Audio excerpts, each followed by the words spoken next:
Chapter 1304. Hearing Qin Min's words, Gu Beiyue's quiet face showed some helplessness. He seemed to want to say something, but in the end, he only sighed softly and waved the whip to drive the carriage. Qin Min did not hear Gu Beiyue's sigh. She did not wait for a reply and did not know if Gu Beiyue heard her and accepted her apology and promise, or if he did not hear her. She wanted to say it again, but on second thought, the surroundings were so quiet and her voice was not soft. The two of them were separated by a curtain, so there was no reason for him not to hear it. She quietly sat back in the car and didn't say anything else. Finally, she was left alone in the carriage. She could sit and lie as comfortably as she wanted. However, she only lazily lay on the high pillow and did not feel sleepy at all.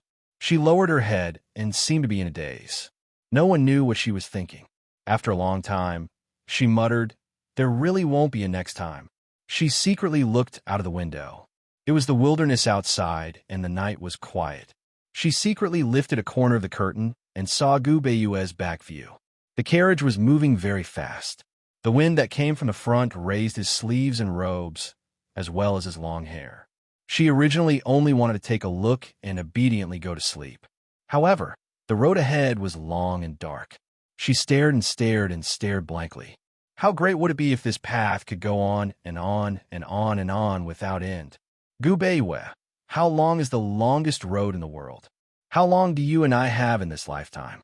She was really afraid that it would be too late in a few decades. However, she did not know what she could do in time. Qin Min raised her head and looked at the bright moon in the sky. She suddenly felt very lucky. She was lucky that her legs were crippled since young and not her eyes.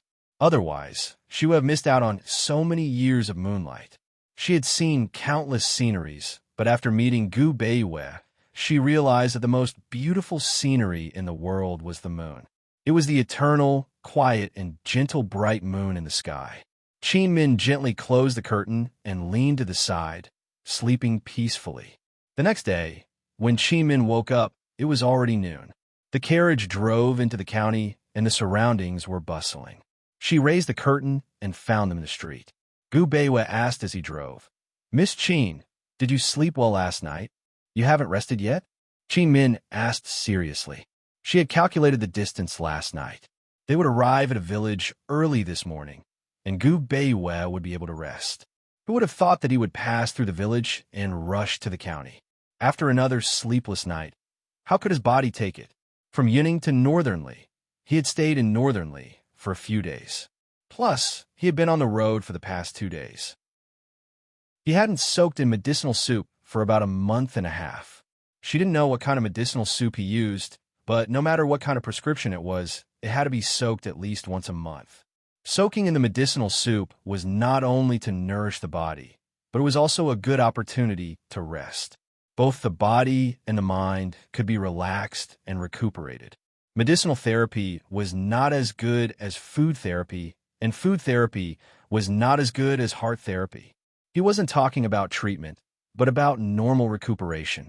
If he was sick, the best way to treat him was to combine medical treatment with mental treatment. In Gu Beiyue's case, soaking in medicinal soup was the most suitable.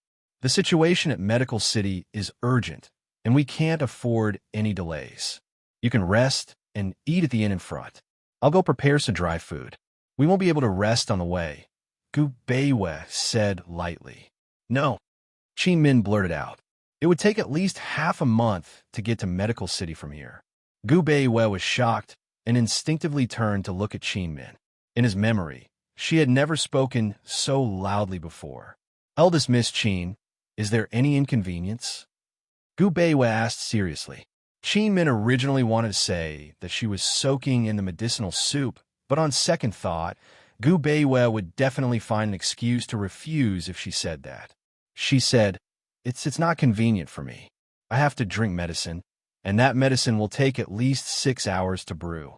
I also have to buy some things to use. Otherwise, it will be inconvenient for me on the way." Gu Beiyue frowned and asked, "What's wrong?" Qin Min stole a glance at him and lowered her head. She was clearly guilty, but in Gu Beiyue's eyes, she was shy. A complicated look flashed past Gu Beiyue's eyes, but he didn't continue asking. Other than his grandfather, he had never admired anyone else's medical skills. Qin Min was the first. Qin Min's complexion wasn't bad, so it shouldn't be anything serious. She should be able to deal with it herself. If he guessed correctly, it was probably something that women encountered every month. Qin Min's tactful words meant exactly that. Many women would drink some medicine to nourish themselves when it was inconvenient. She thought that this reason should be able to fool Gu Beiwei. However, to her surprise, not only did Gu Beiwei compromise, he even said, "Your health is more important. Stay at the inn tonight. Take your time. There's no rush. Just one night. We can leave tomorrow morning," Qin Min hurriedly added. Once they arrived at the inn, Qin Min really wrote down a prescription and went to get the medicine. Gu Beiwei took the prescription and glanced at it. He knew what to do. He said, "Eldest Miss Qin, go eat first. Leave this to this one. Then I'll have to trouble Grand Tutor Gu," Qin Min said. For a moment, Gu Beiwei wasn't used to it. If she wasn't calling him esteemed academy head, then academy head Beiwei. This was the first time she called him Grand Tutor. Qin Min smiled. "Grand Tutor Gu, I hope that after this trip, there won't be a medical academy anymore, and that you'll no longer be the esteemed academy head." Gu Beiwei smiled as well. "I hope eldest Miss Qin's auspicious words are fulfilled." Gu Beiwei was about to leave when Qin Min called him back. "Grand Tutor Gu, you haven't had time to soak in your medicinal decoctions since leaving Tianing. Since you can't leave today, why don't you?" Before she could finish, Gu Beiwei cut her off. "Eldest Miss Qin, 2 guards will be arriving later. They're both reliable men. They'll escort you to Medical City. It won't be too late for you to leave after you've recovered. I'll prepare some dry rations and leave in a bit." Qin Min was stupefied. It was as if a basin of cold water had been poured over her head. She only felt a chill spread from the top of her head to her feet, then from her skin to her heart. It was so cold that she didn't know what to do. She stared blankly at Gu Beiwei, not knowing what to say. "Sky room number 1. Gu Beiwei handed the room card to her. She reflexively reached out to take it, but he turned and left. Gu Beiwei had already disappeared, but Qin Min was still standing there in a daze. A few passers-by bumped into her a few times, but she didn't move at all. Seeing this, the innkeeper hurried over to ask, "Is this young miss staying in Sky Room number 1? This little one will take you up." It was only then that Qin Min regained her senses. She looked at the waiter, and her eyes suddenly turned red. "Young miss, are you all right?" The innkeeper was frightened. The Sky Room was the best room in the entire inn. That white-robed gentleman had spent a large sum of money to reserve all the rooms, which was equivalent to the entire 3rd floor. This young miss was traveling with him, so her identity must be extraordinary. He was really afraid that he wouldn't serve her well. Qin Min stared at him blankly for a long time before she finally said, "I'm fine. I'm just hungry." "You can cry even when you're hungry?" The innkeeper was extremely curious and hurriedly comforted her. "Young miss, don't cry. What do you want to eat? This little one will immediately get the kitchen to prepare it." "Since when did I cry?" Qin Min looked serious. "That's right. Her eyes were just red. Since when did she cry?" No, this little one's eyes are bad." The innkeeper hurriedly brought over the menu and tried to change the topic. "Young miss, what would you like to eat? Would you like to eat in the hall? Or this little one will send it to your room?" Qin Min looked at the menu and actually ordered a table full of dishes. "Send it to my room. I want it hot." After she finished speaking, she went upstairs. The innkeeper heaved a sigh of relief and hurriedly got the kitchen to prepare it. Soon, a table full of delicacies was placed in front of Qin Min. She took a glance and rolled up her sleeves, gorging herself on the food. Qin Min fed herself until she was full. Suddenly, she felt like she had regained her strength. She was afraid that Gu Beiwei would not be able to find her when he returned, so she left a few words with the innkeeper before leaving. She went to buy her own things and food. The moment Qin Min returned, she saw Gu Beiwei waiting for her at the door. He had changed his clothes, but he was still wearing white. He must have taken care of everything and cleaned himself up. Seeing Qin Min carrying a pile of things, Gu Beiwei strode over to help her. Qin Min threw everything to him. Just as she was about to speak, Gu Beiwei spoke first. "Eldest Miss Qin, Don't go out alone in an unfamiliar place in the future. It's dangerous. She didn't know if he was thinking about the incident in the tea house in Ningzhou City, but she remembered. Thinking about his anger that day and how he had said that he would spare her life, her heart warmed. She said, "Thank you, Grand Tutor Gu. I'll remember it. I've already instructed the kitchen to boil the medicine. It will be sent to your room later," Gu Beiyue said. Qin Min nodded and asked, "Grand Tutor Gu, are you leaving?" "I'll leave when the guards arrive." Gu Beiyue put down Qin Min's things and was about to leave. Qin Min asked, "Grand Tutor Gu, are you hungry?" "I'm not hungry," he said indifferently. "I'll be right outside the door. Eldest Miss Qin, if you need anything, you could just shout." Qin Min opened the things in the package and smiled faintly. "If Grand Tutor Gu isn't hungry, let's set off. I've already prepared the food. You don't have to rest on the way." Gu Beiyue was slightly startled. Qin Min continued, "Grand Tutor Gu is seriously ill, but you're still busy with Medical City's matters. I'm just a small matter and shouldn't be delayed. If I don't return to the Qin family, Grand Tutor Gu might not be able to do anything." "It's okay if you're delayed for a day or two," Gu Beiyue advised. "No." Qin Min feels guilty and uneasy. As Qin Min spoke, she clutched her stomach and sat down, pretending to be in pain. Gu Beiyue wanted to take her pulse, but Qin Min stopped him. "It's just a small matter. It's not an illness." She stood up. "Grand Tutor Gu, let's go." Gu Beiyue frowned, but he didn't hesitate for long. He said, "Eldest Miss Qin, hurry and sit down. Drink the medicine and we'll leave tomorrow morning." At this moment, Qin Min almost jumped up. She succeeded. However, she still lowered her eyes and said seriously, "No, you can't be delayed because of me.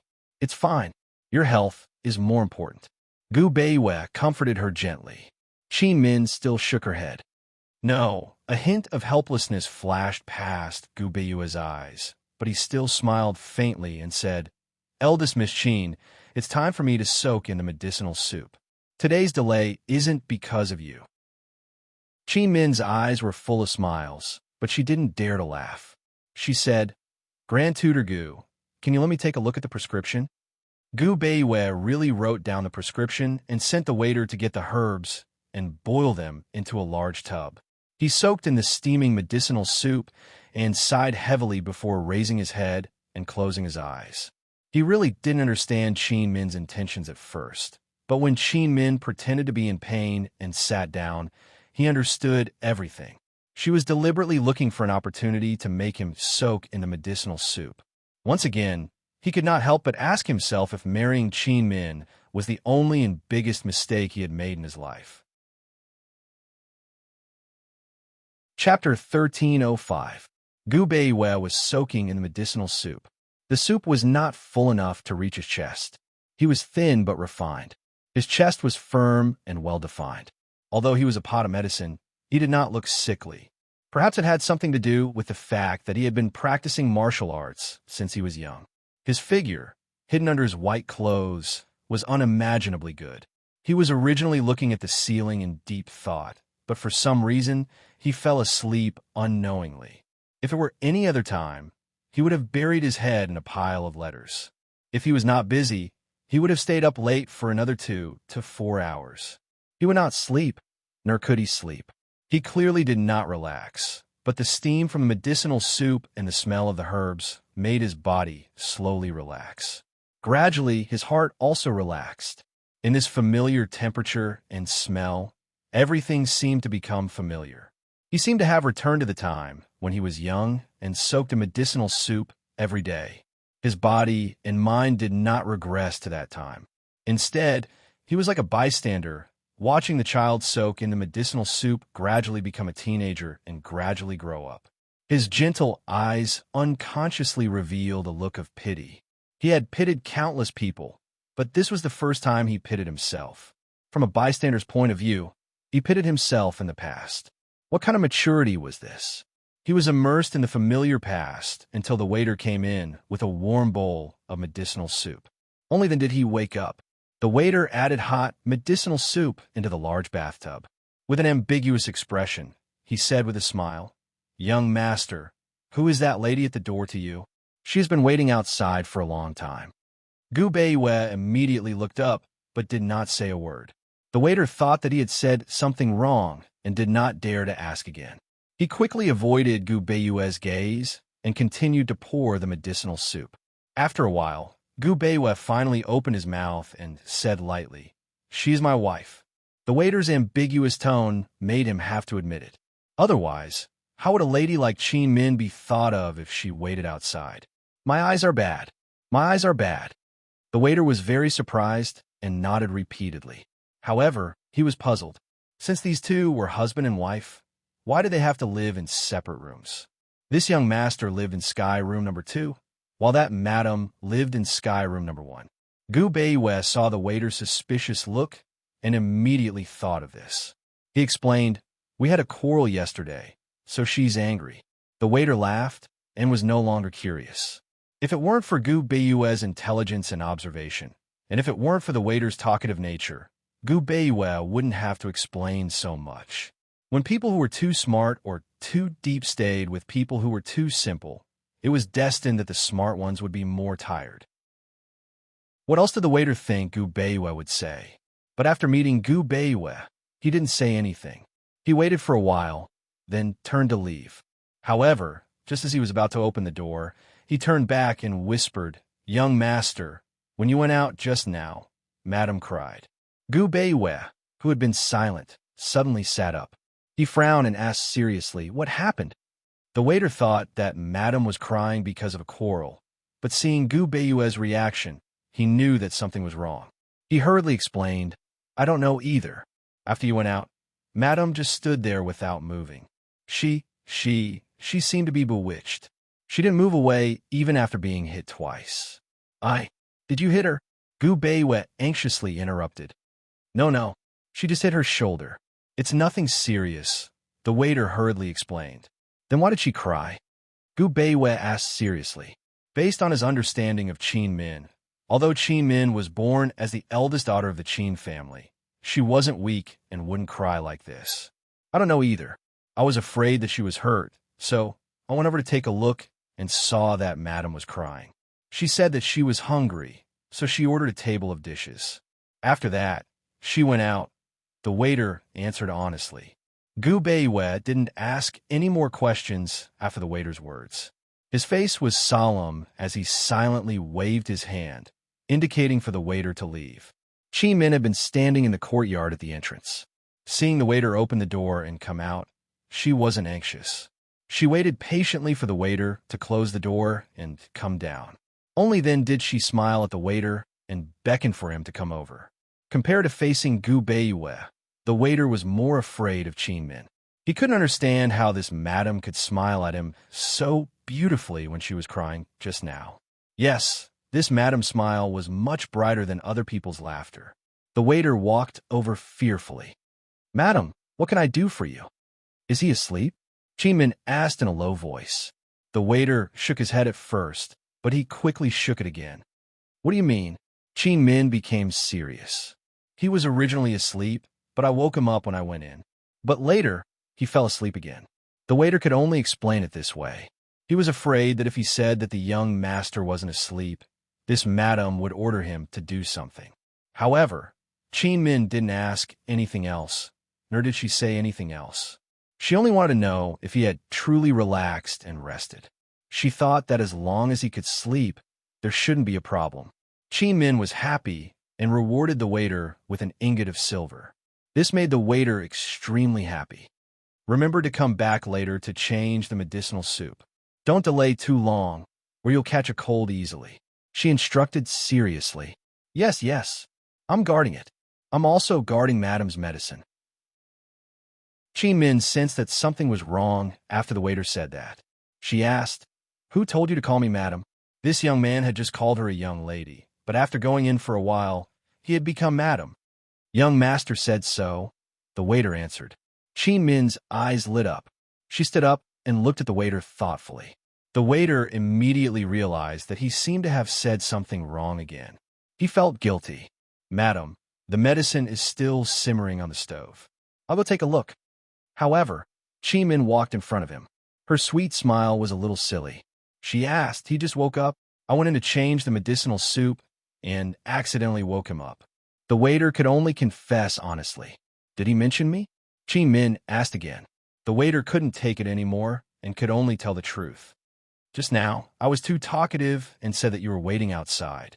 Chi Min frowned. She didn't want Gu Beiyue to know about this. What did he say? Chi Min continued to ask. This way of getting to the bottom of things made the waiter unable to brush her off, so he told her the truth. Young master said that you were madam. Chi Min looked at the tightly shut door and was a little stunned. Of course, she knew that he didn't want her to be the subject of ridicule. She sighed softly in her heart. Why do you have to be so tired? The waiter sneaked away, and Chi Min didn't pursue the matter. The waiter told Gu Beiyue that she was crying, but she didn't know about it. In the waiter's opinion, if her eyes were filled with tears and she was crying again, then she was crying. However, in her opinion, if the tears didn't fall out of her eyes, then she wasn't crying. Even if Gu Beiyue knew that she was at the door, she still guarded the door. She had to keep an eye on the waiter to see if he changed the water on time.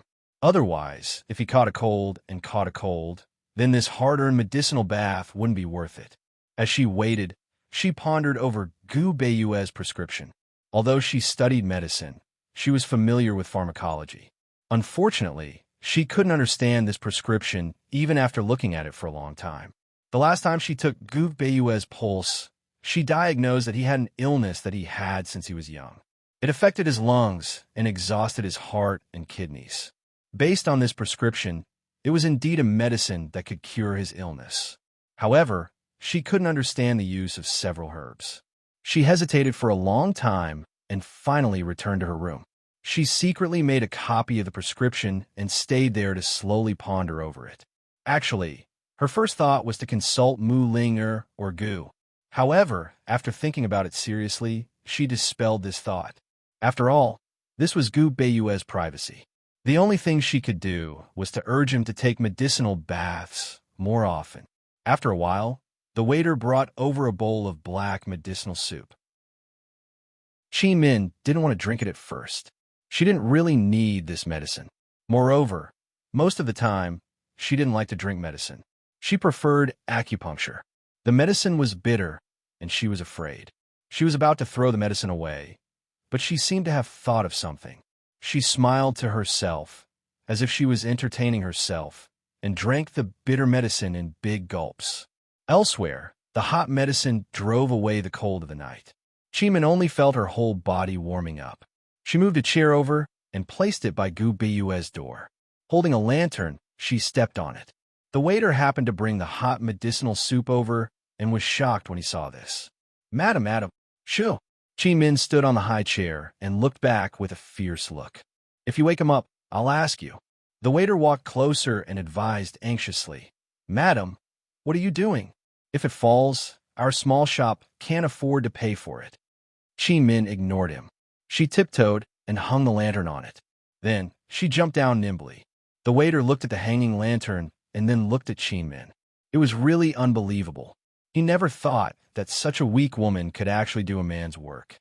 Go in, the soup is going to get cold, Chi Min urged. The waiter didn't know what was wrong with him. He suddenly trembled and hurried in. Inside the room, Gu Beiyue's eyes were closed. It wasn't clear if he was really asleep or just pretending to sleep. The waiter didn't dare to say more. He changed the medicinal soup and hurried out. When he arrived at the door, he was shocked by Chi Min again. He saw Chi Min sitting by the door with her back against the wall and reading a medical book seriously. Her serious look made him not dare to disturb her. He couldn't bear to disturb her. After 3 o'clock, the waiter brought in clean hot water. Gu Beiyue's medicinal bath was over. Chi Min stretched lazily but didn't stay for long. She simply went back to her room without making a sound and fell asleep as soon as she laid down. The next day, she woke up very early again. However, after waiting for a long time, Gu Beiyue still didn't come out. She knocked a few times and asked softly, Grand Tutor Gu, are you awake? Gu Beiyue was already awake and was flipping through a few letters. He clearly heard Chi Min's voice, but he was indifferent. Chi Min knocked a few times but didn't get any response. She just thought that Gu Beiyue was still asleep. She didn't dare to disturb him. She would be happiest if he could rest for a while more. She went back to her room and continued to sleep. She originally thought that Gu Beiwei would wake her up when he woke up, but who knew that she would sleep in a daze until noon. When she woke up, Gu Beiwei had just packed up and left. When she saw him, she secretly heaved a sigh of relief and didn't say anything. "Eldest Miss Qin, are you feeling better?" Gu Beiwei asked. "Much better. We can set off now," Qin Min said with a smile. The two of them only exchanged a few words before continuing their journey west. They didn't talk much along the way. They really didn't waste any more time and went straight to Medical City. Chapter 1306. Although Gu Beiwei kept his itinerary a secret and kept a low profile all the way. However, the Rin family and the Qin family still sent people to guard the entrance of the medical school day and night, waiting for Gu Beiwei's return. For the past month, the Qin family had sent Qin Min letters almost every day.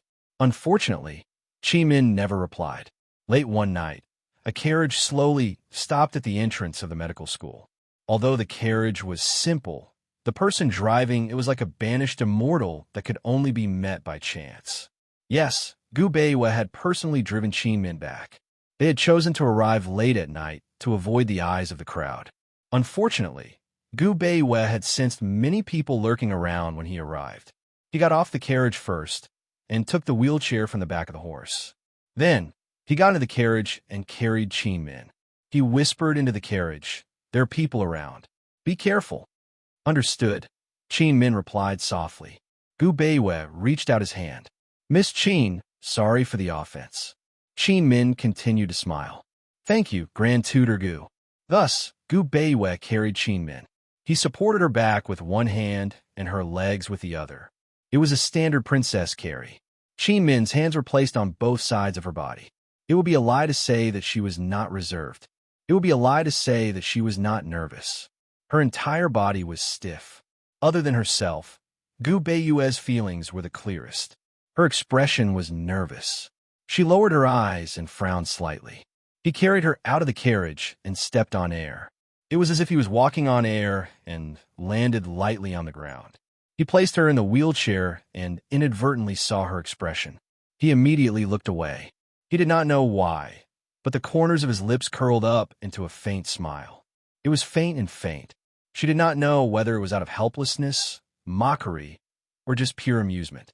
Perhaps only he knew, or perhaps even he did not know.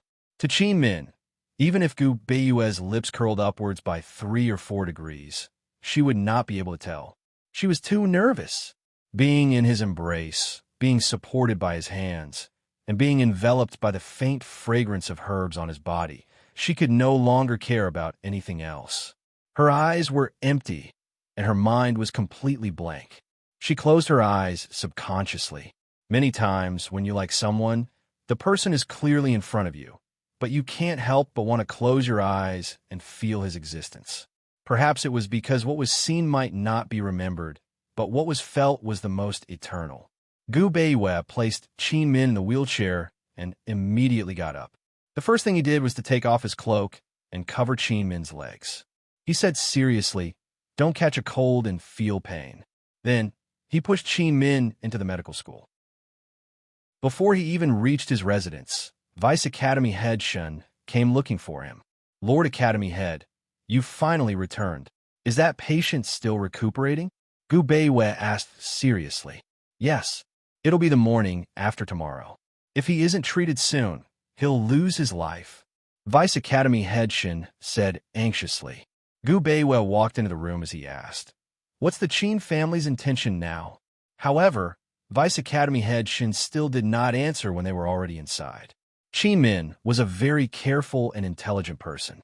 She knew that Vice Academy Head Shun was afraid of her presence.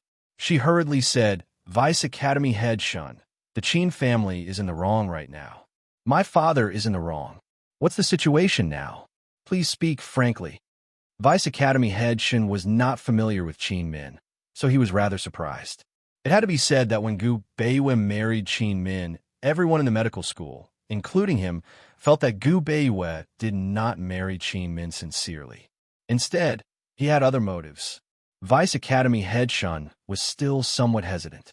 Gu Beiwe was about to speak when Qin Min suddenly stood up from the wheelchair and said indifferently, "Vice Academy Head Shun, you can rest assured now, right?" This Vice Academy Head Shun was frightened. He walked around Qin Min in a circle in disbelief, unable to believe his eyes. Qin Min sat down next to Gu Beiwe and gracefully gestured for him to sit. "Vice Academy Head Shun, let's sit down and talk in detail." Vice Academy Head Shun looked at Gu Beiwe and only sat down after Gu Beiwe nodded. "Esteemed Academy Head, this what's going on." When Gu Beiwe told him about Qin Min's legs being poisoned, Vice Academy Head Shun immediately realized that there was something fishy going on in the Qin family. Moreover, he had a suspect in his heart. Qin Min's father was the head of the Qin family, Qin Fengli. Qin Min was the eldest miss of the family and had several younger sisters. However, she only had one younger brother who had just turned 16 this year.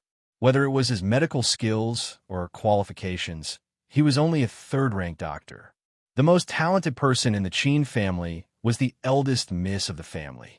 Unfortunately, her legs were crippled and she couldn't find a good family to marry into. Thus, she couldn't increase her younger brother's strength in the competition for the patriarch's position through marriage. Therefore, the eldest miss of the family wasn't favored and didn't receive the cultivation she deserved.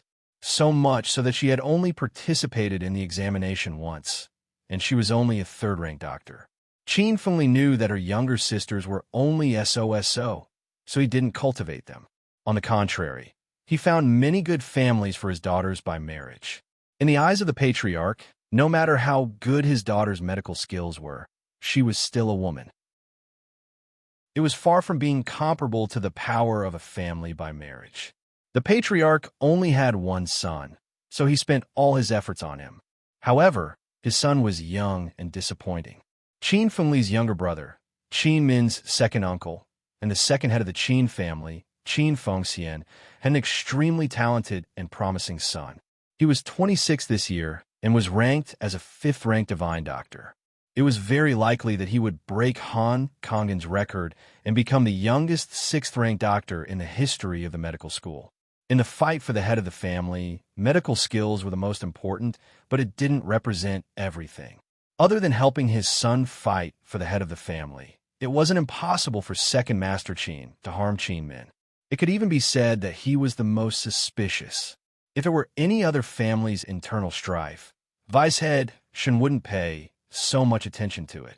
However, he wasn't the only one paying attention to the internal strife between the Qin and Ren families.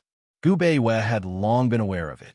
After the former number one family, the Gu family, was defeated, the Qin and Ren families became the representatives of the medical school's two major powers.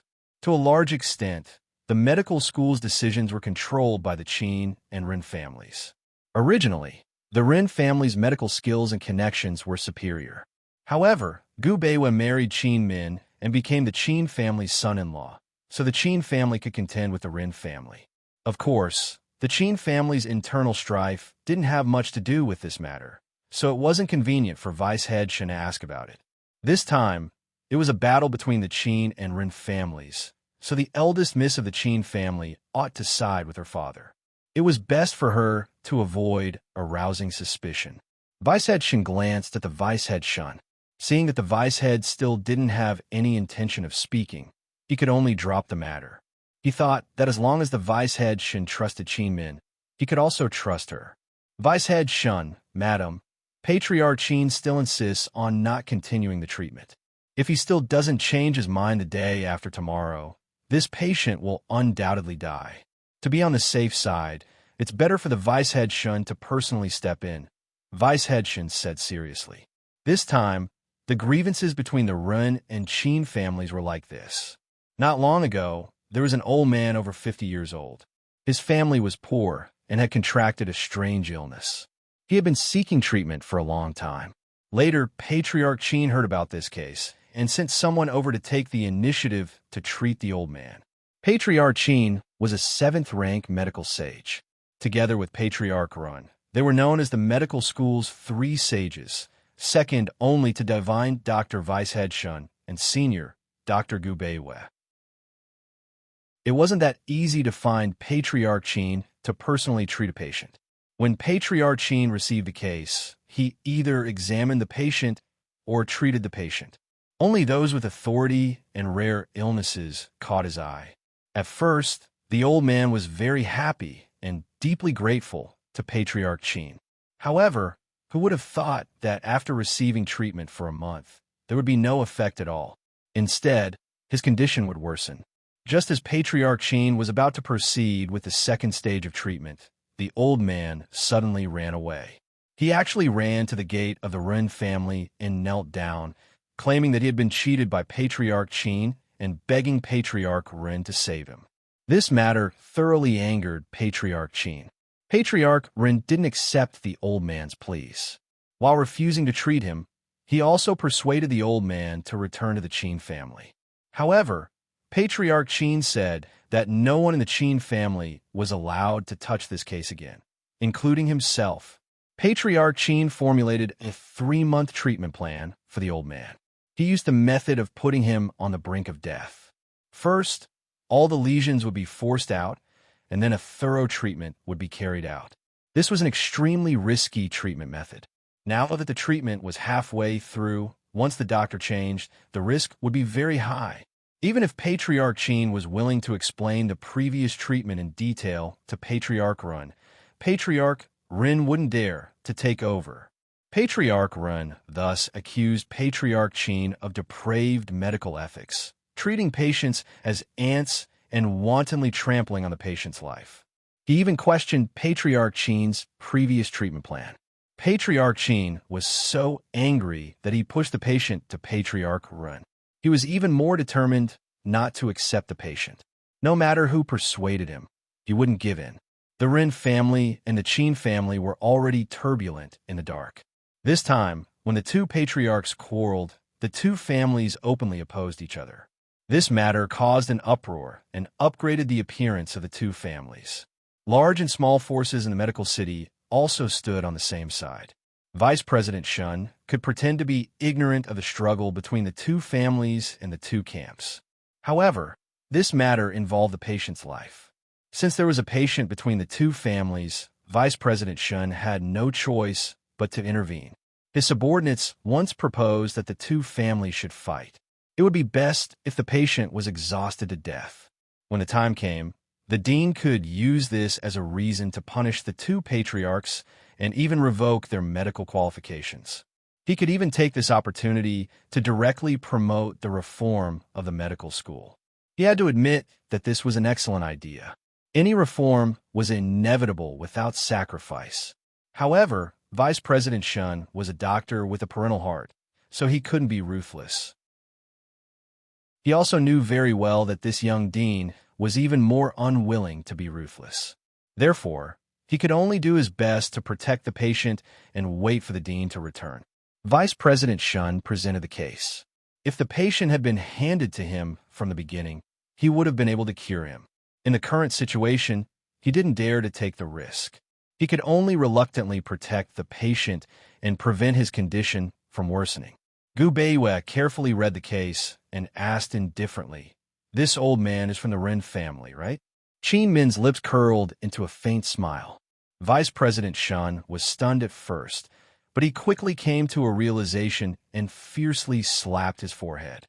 He must be. I'm old and muddle-headed." Chapter 1307. Hearing Gu Beiyue's reminder, Vice Academy head Shun came to a sudden realization. The Wren family was the cause of this dispute. Clan head Qin often stayed in seclusion, waiting for patients to come to him. Clan head Ren, on the other hand, often wandered the world, taking the initiative to search for all kinds of difficult and complicated diseases. Clan head Ren had many unknown difficult and complicated diseases on his hands. For doctors of their level, treating those common and minor illnesses was a waste of time unless the situation was urgent. It was like using a sledgehammer to crack a nut. Therefore, they all hoped to challenge difficult and complicated diseases, both to treat and to research. As long as they collected a certain number of cases, they could propose a systematic treatment plan, repeatedly experimenting to form a paradigm. In the end, Not only would they become the originator of a certain treatment, but they would also be written into medical textbooks and even medical history. It wasn't strange for this patient to be recommended to Clan Head Sheen. What was strange was that this patient had the courage to leave Clan Head Sheen and seek treatment at the Wren family's door. He even questioned Clan Head Sheen's medical skills. After all, Clan Head Sheen was a medical sage, not to mention a poor old man who had no way to seek help. Even a powerful person wouldn't dare to question the authority of the Sheen family patriarch. This old man was most likely instigated by someone. In today's medical city, apart from Gu Beiwe, only the Wren family dared to provoke the Sheen family. It looks like Clan Head Sheen is going to suffer a big loss, Vice Academy Head Shun said seriously. Generally speaking, there were two situations when a patient was transferred to another doctor. The first was when the doctor took the initiative to transfer the patient. The doctor would choose the best time to contact the new doctor based on the patient's condition and complete the handover. After the new doctor took over, the old doctor would assist for a period of time in order to prevent accidents and help the patient adapt. The second was when the patient questioned the doctor's skill and took the initiative to request a transfer. The new doctor could be recommended by the old doctor, or the patient could find the new doctor himself. However, the old doctor still had to complete the transfer. However, this old man's situation was different. This old man's condition was special, and Clan Head Sheen's treatment method was even more special. How could Clan Head Sheen be willing to tell his private treatment plan to Clan Headren? Clan Head Sheen isn't stupid. He must have seen that the patient was found by the Wren family. Gu Beiwe said indifferently. There's nothing we can do, even if we know. Now that we're in a dilemma, it's too late. Chi Min was extremely helpless. This move of the Wren family is really insidious. Nowadays, there are many people denouncing Patriarch Sheen in the medical school. Moreover, this matter had already begun to spread. In the eyes of those who didn't know the ropes, Patriarch Sheen would definitely become a doctor who didn't save a dying patient. Should the Sheen clan swallow his anger and hand over the treatment plan obediently? Or should he ignore the life and death of the old man and be cursed for not saving a dying patient and for having no medical ethics? In the end, the medical school would definitely punish Patriarch Sheen severely. The three of them were silent and deep in thought. Since Gu Beiwe was not in a hurry, it meant that he had the confidence to save the patient. In this way, saving people was the most important task. How to use this opportunity to suppress the two patriarchs was the key. Chi Min sneaked a peek at Gu Beiwe. If it was something else, she wouldn't be sitting there, much less talk about it.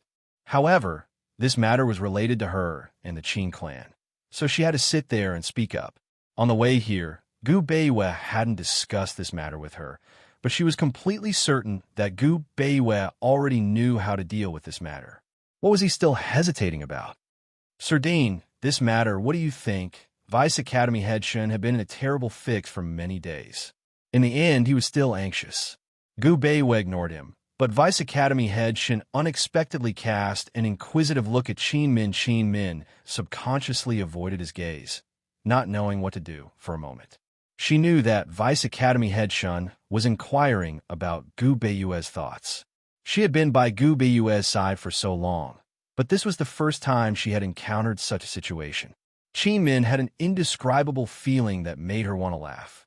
She hesitated for a moment, then raised her eyes to look at Vice Academy Head Shun. Unfortunately, he was no longer looking at her. I don't know what he's thinking either, she muttered to herself. She felt that it was strange. What was Vice Academy Head Shun so anxious about? He had been by Gu Beiwe's side for so long, even longer than she had. Why couldn't he understand Gu Beiwe's temperament? Actually, getting along with Gu Beiwe was the easiest. He would speak when he needed to, and there was no need to ask or guess when he didn't need to. Although he didn't like to explain too much, he could make people feel at ease. As Qi Min thought about it, she suddenly realized that she understood this man a lot more than before. They had clearly not had many opportunities to get to know each other. They had clearly been married for 2 to 3 years, but they had only been together for less than half a year. How did she know so much about him?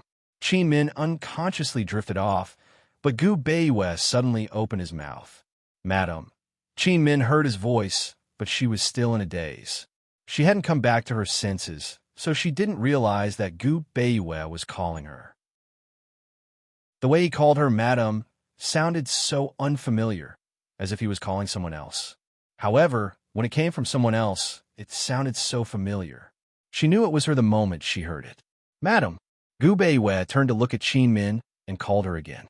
Qin Min came back to her senses this time and responded instinctively. Ah, Madam, are you worried about father-in-law? Gu Beiyue asked indifferently. Qin Min shook her head honestly. Gu Beiyue couldn't help but smile. Vice Academy head Shin became more and more suspicious. Eldest Miss Qin, as a daughter, really didn't want to protect her own father? All right then, I'll teach you how to save people. Go save them. Gu Beiyue finally said what he was thinking. Vice Academy head Shun was shocked. Vice Academy head Shun was shocked. How good was eldest Miss Qin's foundation to be able to learn this? Although the director had personally taught her, this case wasn't simple, right? Although he knew that Miss Qin had her own set of acupuncture skills, and her medical skills were far higher than her grade. In his opinion, Miss Qin's medical skills were not that high after all. Could it be that eldest Miss Qin had some unknown ability? Qin Min was also surprised.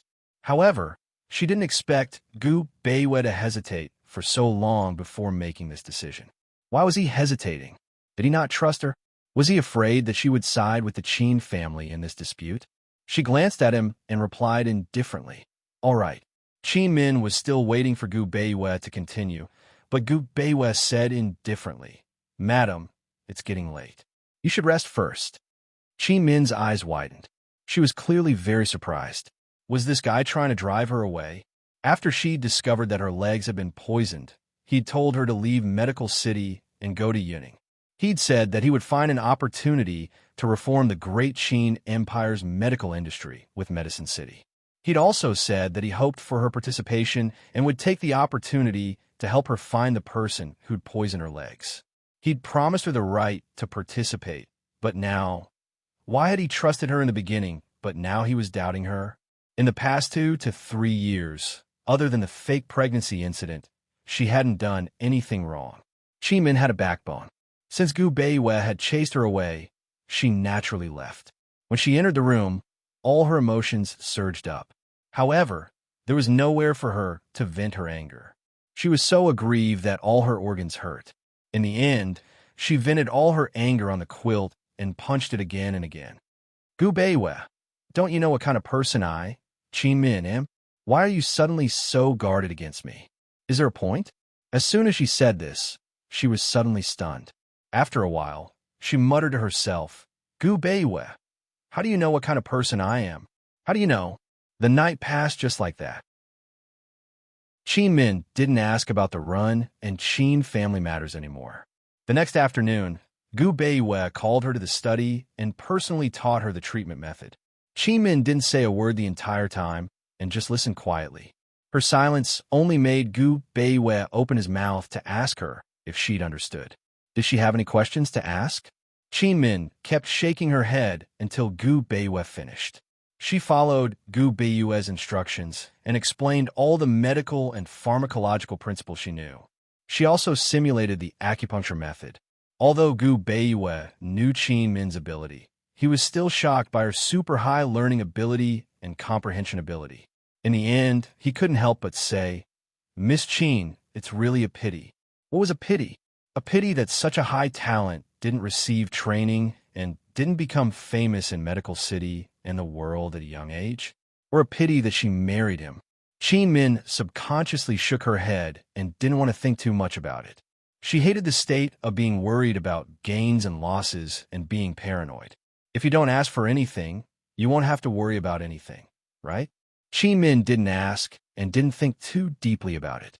She had secretly made up her mind that when she finished her business in Medical City, she would go back to Ningzhou City and live a carefree life. She would take good care of and train little Shadow.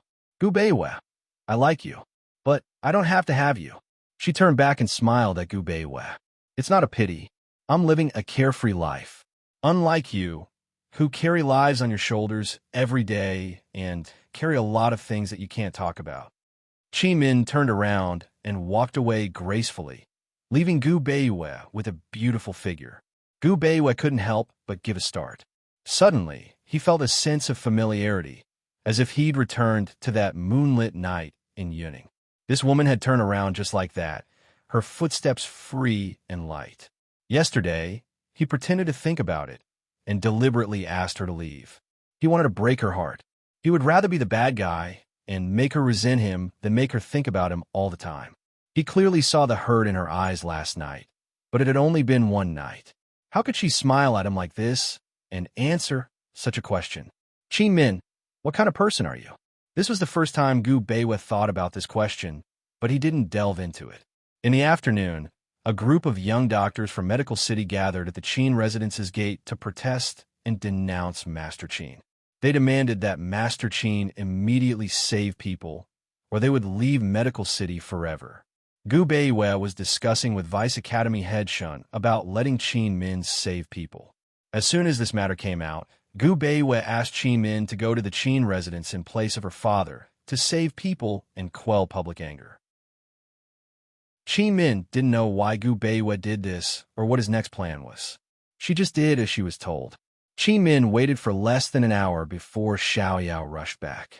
She didn't even have guards and had Xiao Yao push her over. Chapter 1308. Qin Manor's main gate was completely surrounded. At the very front, there were 3 rows of people who were demonstrating. They were all young doctors from Medical City, and their medical skills weren't low. Behind them stood 4 or 5 rows of people. There were low-ranked doctors, ordinary citizens, and many family members who had sent their relatives to Medical City for treatment. They were discussing animatedly, and from time to time, they would protest in unison. At first, they were only denouncing Patriarch Qin, but later, they vented their anger on the entire Qin family. Even a few of the Qin family's famous doctors were scolded. Qi Min was wearing a light yellow dress, which was simple and elegant. In the summer, she gave off an indescribable sense of freshness. She was sitting in a wheelchair, and Xiao Yao had pushed her out of a small alley. Everyone's attention was on the commotion outside the Qin manor, so not many people noticed her. Even if someone did notice her, it was because they were attracted by her beauty. They could only sigh that she was so beautiful, but she was a cripple. Everyone in Medical City knew that the Qin family's eldest miss was crippled, but few people knew that the Qin family's eldest miss was as beautiful as a flower. Xiao Yao was frightened by the scene outside the Qin manor. She stopped and asked in a low voice, "Madam, why don't we have the son-in-law send 2 guards over? If they make a fuss," before she could finish, Qi Min interrupted. "They're at their own doorstep, so why are they afraid of being bullied? Are you joking?" Xiao Yao pursed her lips and didn't try to persuade her any further. She had originally followed her master from Ningzhou City to Yuning, but her master disliked her for being a busybody and left her in Yuning while she went to the north with the son-in-law alone. She was curious if anything had happened between Madame and the son-in-law along the way. She didn't dare ask too much for fear that she would upset Madame and send her to Ningzhou again. After all, she had begged for a long time before Madame agreed to let her serve in Medical City. Xiao Yao pushed Qin Min closer and closer to the crowd. At this moment, the Qin manor's tightly shut doors suddenly opened. For a moment, all the discussions and denunciations came to an abrupt end. The world was finally peaceful again. Qin Min poked her ears and had Xiao Yao stop. She had to see who the Qin family had sent to deal with this matter first. Qin Min was surprised because the person who came out of the Qin manor was none other than her second uncle's precious son, the Qin family's eldest young master, Qin Zhengyuan. He was dressed in a dignified white robe, with a jade belt around his waist and his hair tied up high. He stood loftily at the entrance with a serious expression. Although he was young, he had the calmness of a doctor. Second Master Qin and his son couldn't wait for her father to fail miserably in this matter. So why would they help him? Qin Min knew what was going on. Sure enough, after Qin Jingyuan stood there for a moment, he personally closed the door and walked down the stairs step by step. Under everyone's gaze, he turned towards the tightly shut door and bowed seriously, saying loudly, "Jingyuan, I only ask Uncle to put your life first. If Uncle doesn't agree, I won't get up. There was no need for superfluous words. Just the 4 words, life is the most important, were enough to explain all the key points. Qin Zheng originally said no, but she actually knelt down in front of the young doctors who were demonstrating. In an instant, the previously silent crowd erupted into an uproar. It's rare that there are still people in the Qin clan who are sensible. He, Patriarch Qin, is a dignified medical sage. Yet, you're not as reasonable as a junior. In my opinion, Patriarch Qin is no longer fit to be the patriarch. It's better for him to give up his position as the patriarch. Otherwise, the Qin family's foundation will all be ruined in his hands. Patriarch Qin, First Elder Qin, even your own Qin family members can't take it anymore. Why aren't you showing your face? Hee. Don't be dragged out by your own Qin family members when the time comes. At that time, your old face will be stripped bare. There was a flurry of discussion. Patriarch Qin was a dignified patriarch of the Qin family, a dignified medical sage. Yet, he was being compared to a junior and was being belittled like that. This was simply the biggest joke and humiliation. However, the Qin family's main door was still tightly shut and didn't move an inch. Madam, those people from the second branch might really be able to force Master out, Xiaoyao whispered. The more Qin Min heard this, the more she felt that something was amiss. She said seriously, Xiaoyao, didn't I tell you not to call me madam? You're a maidservant of my maternal family. Why are you calling me madam? Xiaoyao's way of calling her madam and master made Qin Min feel awkward no matter how she heard it. Xiaoyao was a maidservant of her maternal family. No matter whose madam she became, Xiaoyao still had to call her Mississippi.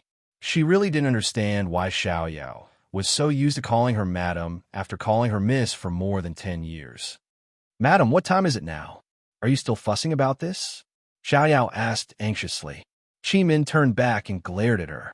Xiaoyao was still in a deadlock with her at first, but as Qin Min's big, clear eyes slowly narrowed, Xiaoyao felt guilty and obediently changed her way of addressing her.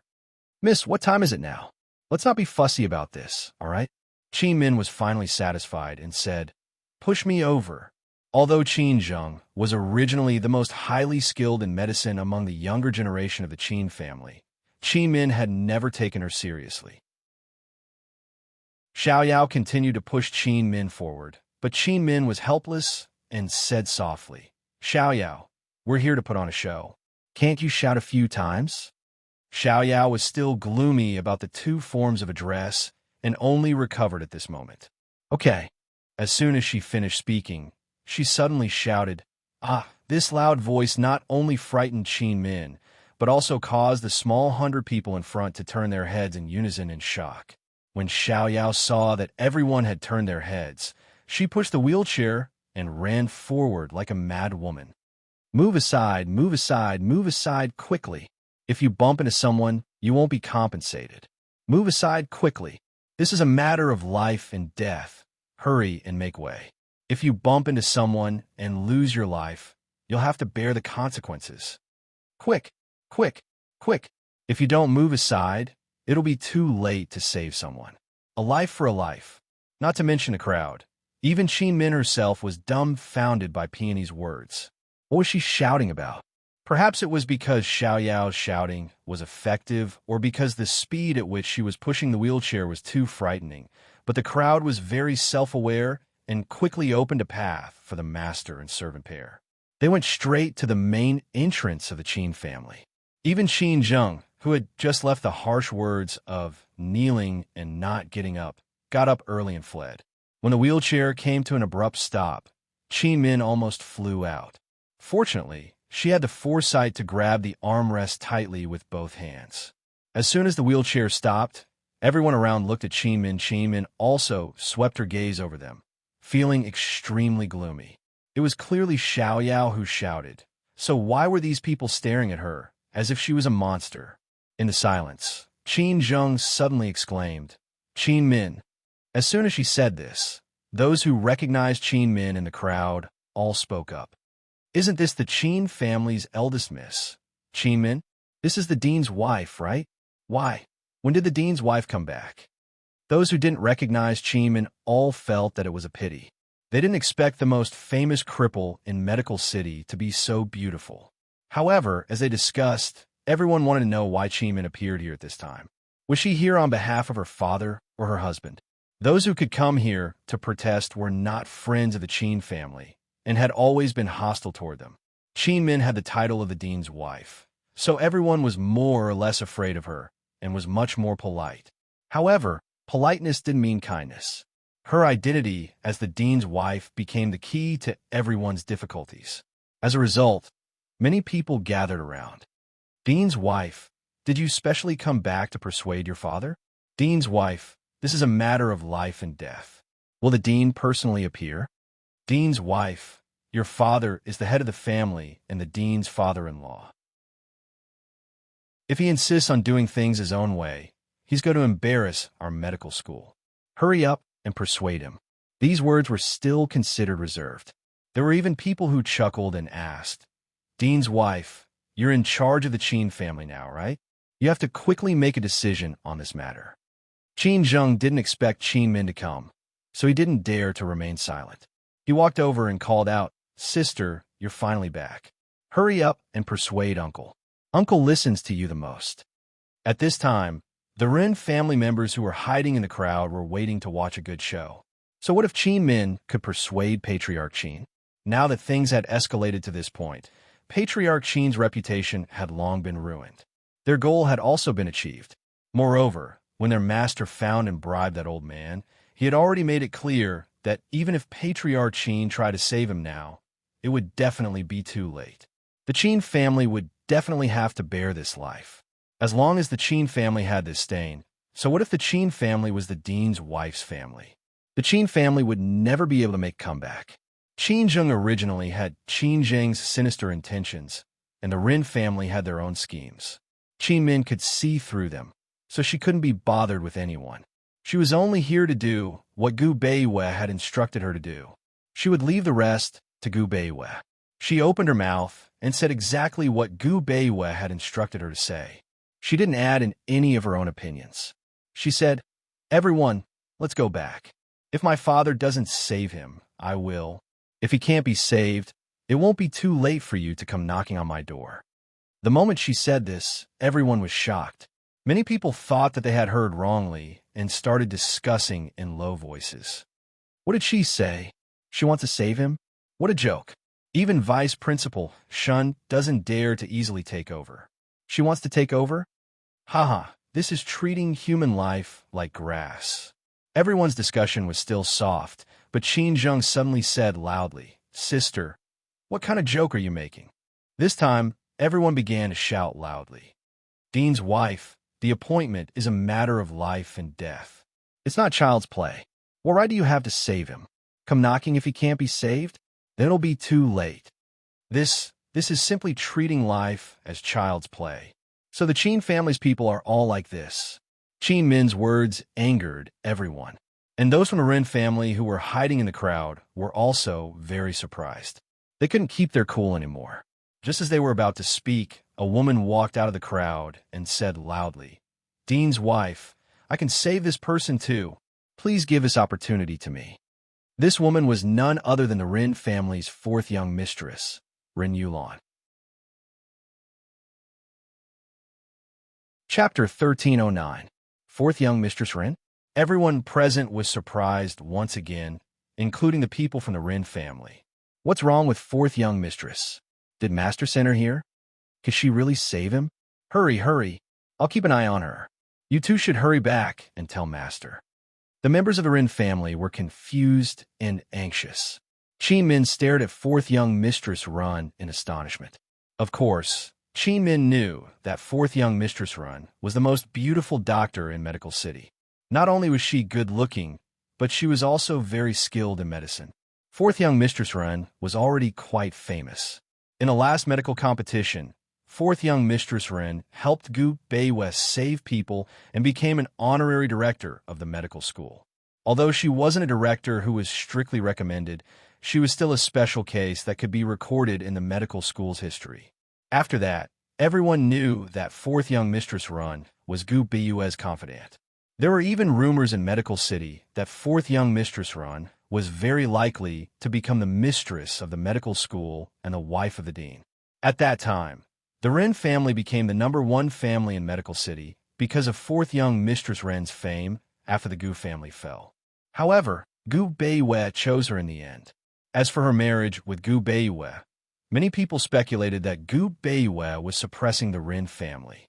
Although Qin Min knew about these things, she never thought much about it. After all, she and Gu Beiwei were husband and wife in name. These complicated matters belonged to Gu Beiwei alone and had nothing to do with her. She just wanted to leave the Qin family. At this time, Qin Min was surprised. Who asked fourth young Mistress Ren to come? Was it Patriarch Ren? Or fourth young Mistress Ren herself? Or Gu Beiwei? Fourth young Mistress Ren really had the ability to save people? Qin Min didn't know fourth young Mistress Ren's background, so she didn't speak easily.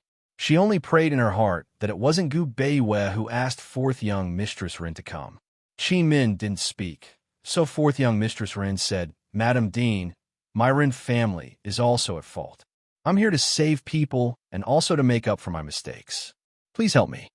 A complicated look flashed past Qin Min's eyes as she asked, "What fault did the Ren family have?" This time, the surroundings became even quieter.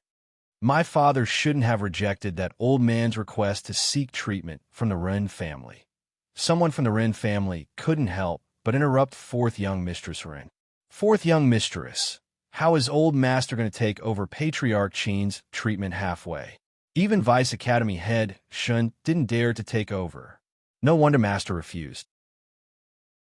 Fourth young Miss Ren ignored him and continued. "Even if father can't treat him, he can still send the patient to Deputy Hospital Head Shun or the Council of Elders for consultation." His father only cared about being angry with the Qin family head and scolded him.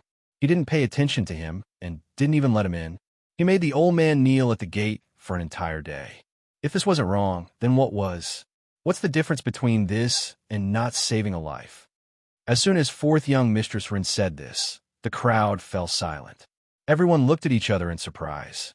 In this dispute, most of the blame was placed on the Qin family. Until now, no one had criticized the Ren family so harshly. They didn't expect that fourth young Mistress Ren, Patriarch Ren's favorite daughter, would personally stand up and say this. Not to mention the others. Even Qin Min felt some admiration for her. Fourth young Mistress Ren's words truly showed that the sick person should be treated first. A doctor should treat the illness, not the person. Fourth young Mistress Ren looked at Qin Min and said seriously, "Madam, please grant my wish." It's rare for fourth young Mistress Ren to be so considerate. As a daughter, I also want to atone for the Qin family's sins. The old man originally sought refuge with the Qin family first. "Let me do it," Qin Min said lightly. Fourth young Mistress Ren was very persistent. "Madam, please grant my wish." A complicated look flashed past Qin Min's eyes as she asked, "Since you can treat him, why did you delay until now? Moreover, do you understand the patient's current condition? Do you know what treatment my father used?" Qin Min wasn't making things difficult for her, but she was testing her. If fourth young Mistress Ren knew everything, then it must have been Gu Beiwei who asked her to come. Unexpectedly, fourth young Mistress Ren retorted, "Madam, if you can treat him, then do you also know the patient's condition?" Qin Min sighed inwardly. Fourth young Mistress Ren was smarter than she had imagined. She wasn't a medical fool. No wonder Gu Beiwei had taken a liking to fourth young Mistress Ren and allowed her to participate in such an important medical skills competition. Fourth young Mistress Ren's question might be purely a rebuttal, but it could also be a test. No matter which it was, Qin Min couldn't refuse. Qin Min was thinking that she might as well bring this matter to Vice Principal Shun and Gu Beiwei and let them handle it, so that she wouldn't have to guess blindly. However, just as she was about to speak, the people around her all tried to persuade her. "Madam, your legs are inconvenient. Why don't you let fourth young Mistress Ren save him? That way, you won't tire yourself out. Madam, you just returned to Medical City and must be tired from the journey. Why don't you rest first? It's all for the sake of saving people. Don't worry about leaving this matter to fourth young Mistress Ren." "That's right, madam." Fourth young Mistress Ren has been practicing medicine for many years and has never failed. If she says she can save him, then she can definitely save him. Qin Min could tell that these people were being polite and tactful, and even using her legs as an excuse. First, they didn't believe in her medical skills, and second, they hoped that fourth young Mistress Ren would fight for a chance to atone for the Ren family's sins. She glanced at the crowd several times, but couldn't see Gu Beiwei or Vice Principal Shun. The situation had developed to this point and had completely deviated from her original plan. Should she step aside? Young mistress, why don't I ask the son-in-law before we make a decision? Peony asked. There's no need. This is such an important matter. He must be watching. Qin Min didn't give up and continued to look for familiar voices in the crowd. She hoped to see Gu Beiyue's eyes and tell her how to continue this farce. Unfortunately, she couldn't see anyone relaying the message. What should she do? The people around her kept calling her Madame Dean and trying to persuade her. They kept pleading for fourth young Miss Ren, causing Qin Min to have the misconception that this matter had nothing to do with the Qin family. Instead, it was the Ren family who had made a mistake. Everyone was surrounding the Ren family and pleading for leniency. Qin Min didn't hesitate and said loudly, "The director has the final say on who will save him. Fourth young Mistress Ren, let's go look for the director." If Gu Beiwei wasn't around, then they would go. Everyone fell silent when Qin Min mentioned the director. A complicated look flashed across fourth young Mistress Ren's eyes as she said indifferently, "We'll listen to Madam."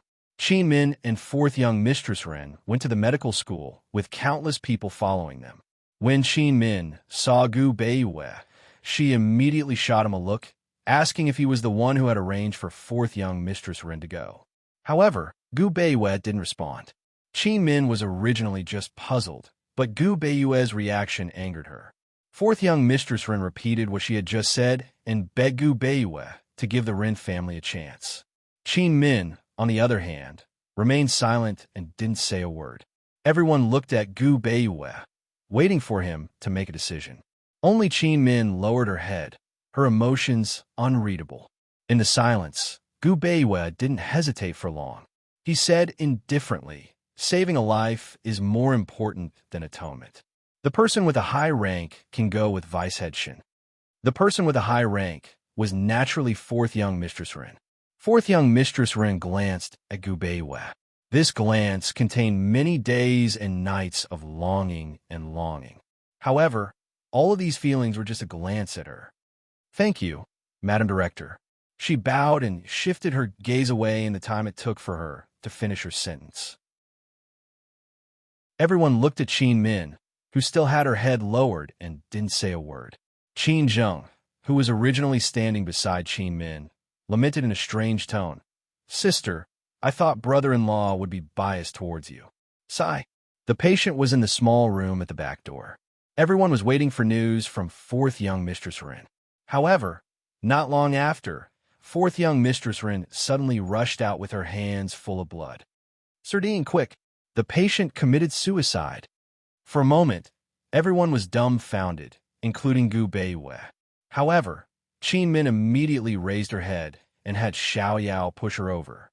Xiao Yao immediately pushed her wheelchair and rushed madly to the back door, her speed much faster than when she was at the entrance of the Qin family's residence. Gu Beiwei was about to go over when more than 10 people from the Ren family surrounded him and blocked his way. In the small room, there was a dagger stuck in the patient's abdomen. The patient was bleeding profusely, and the situation was very urgent. Vice Head Shun could only stop the bleeding, not knowing what to do. Seeing that Qin Min was the first to arrive, Vice Head Shin was so anxious that he forgot his place and shouted, "Quick, get the director here! Quick!" Unexpectedly, Qin Min stood up from her wheelchair and rushed over, pulling Vice Head Shin aside. "Get out and close the door." As soon as he finished speaking, Gu Beiwei reached the door and bumped right into Vice Academy Head Shun. Fortunately, Gu Beiwei held on, or else Vice Academy Head Shin would have tumbled to the ground. Vice Head Shun was about to speak when Qin Min began to rescue the patient.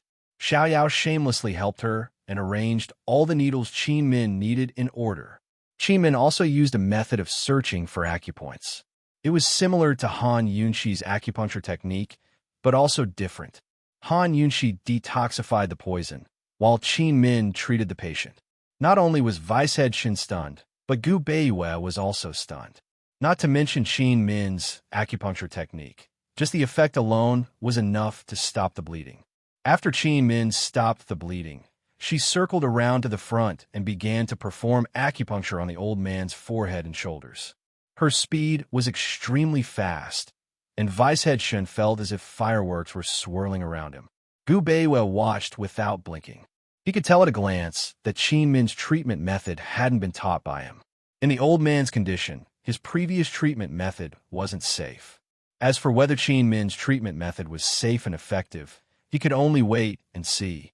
Before long, Gu Beiyue said in a low voice, "Let's go." Vice Head Shin finally understood and followed him out. He carefully closed the door after bringing the wheelchair inside. Sir Academy Head, Madam was actually so secretive? Vice Head Shin couldn't help but whisper, "Was that Madam's own acupuncture technique?" Gu Beiyue didn't say anything and headed for the main hall. Unlike the others, he had never underestimated Qin Min's medical skills, but her medical skills still far exceeded his expectations. Was Qin Min's acupuncture technique really self-created, or had she learned it? When they returned to the main hall, everyone saw that Gu Beiyue and Vice Head Shin had both arrived. They gathered around, thinking that the rescue was over. Chapter 1310. Sir Director, can we save the patient? Sir Director, this old man can't die. Sir Director, what's the current situation? Everyone crowded around Gu Beiyue, asking questions one after another. Fourth young Miss Ren hadn't even washed the blood off her hands. Her eyes were red as she asked in a choked voice, "Sir Director, how is it? How is it?" When she'd first entered the small room, Assistant Head Shun had been taking the patient's pulse. The patient had been on the verge of death, but he'd still taken out a blade from his sleeve and stabbed it into the abdomen. In that instant, blood had gushed out. She'd been scared out of her wits. As a doctor, especially one of her rank, she'd been fighting with death almost every day and had long since become accustomed to death. But this time she was afraid. She was afraid that if this old man died, the Ren family would be completely finished. Gu Beiyue furrowed his brows and glanced coldly at the people who'd just blocked his way. He didn't say anything and simply walked to the side and sat down. Assistant Head Shin answered everyone's question. He's still in the emergency room. It's unknown if he's still alive. Everyone was stunned by his words. He was still in the emergency room, but the two most skilled doctors in Medical City were here, who was staying inside to save him. At this moment, everyone recalled the madam who'd been hurriedly pushed away by the servant girl. Could it be Qin Min? Everyone had their own guesses, but no one dared to ask. In the silence, Gu Beiyue opened his mouth. Qin Min is still in the emergency room. Once he said this, the room became even quieter. It was so quiet that even the sound of falling leaves outside the door could be heard. Fourth young Miss Ren fell into a chair, her face full of suspicion. When silence and waiting coexisted, time passed slowly. A full 4 hours had passed, and everyone's heart was restless and uneasy. What about Gu Beiyue? Gu Beiyue's head was lowered, and he didn't move at all. He was originally a very quiet person, but at this moment, he was like a statue in his own silent world. Another hour passed. Suddenly, Xiaoyao dashed in from the back door and stopped in front of Gu Beiyue. "Son-in-law." The entire world was silent. Everyone was motionless. Only Gu Beiyue slowly raised his head. "We couldn't save him," Peony said. In that instant, Peony clearly saw the fear in her husband's eyes. She would never forget the look in her son-in-law's eyes at this moment. She had always been surprised. A person like her son-in-law must be fearless. Not only was the entire world silent, it was also dark. However, Peony suddenly laughed and added, as if, in that moment, Peony saw the light in the young master's eyes. She would never forget it.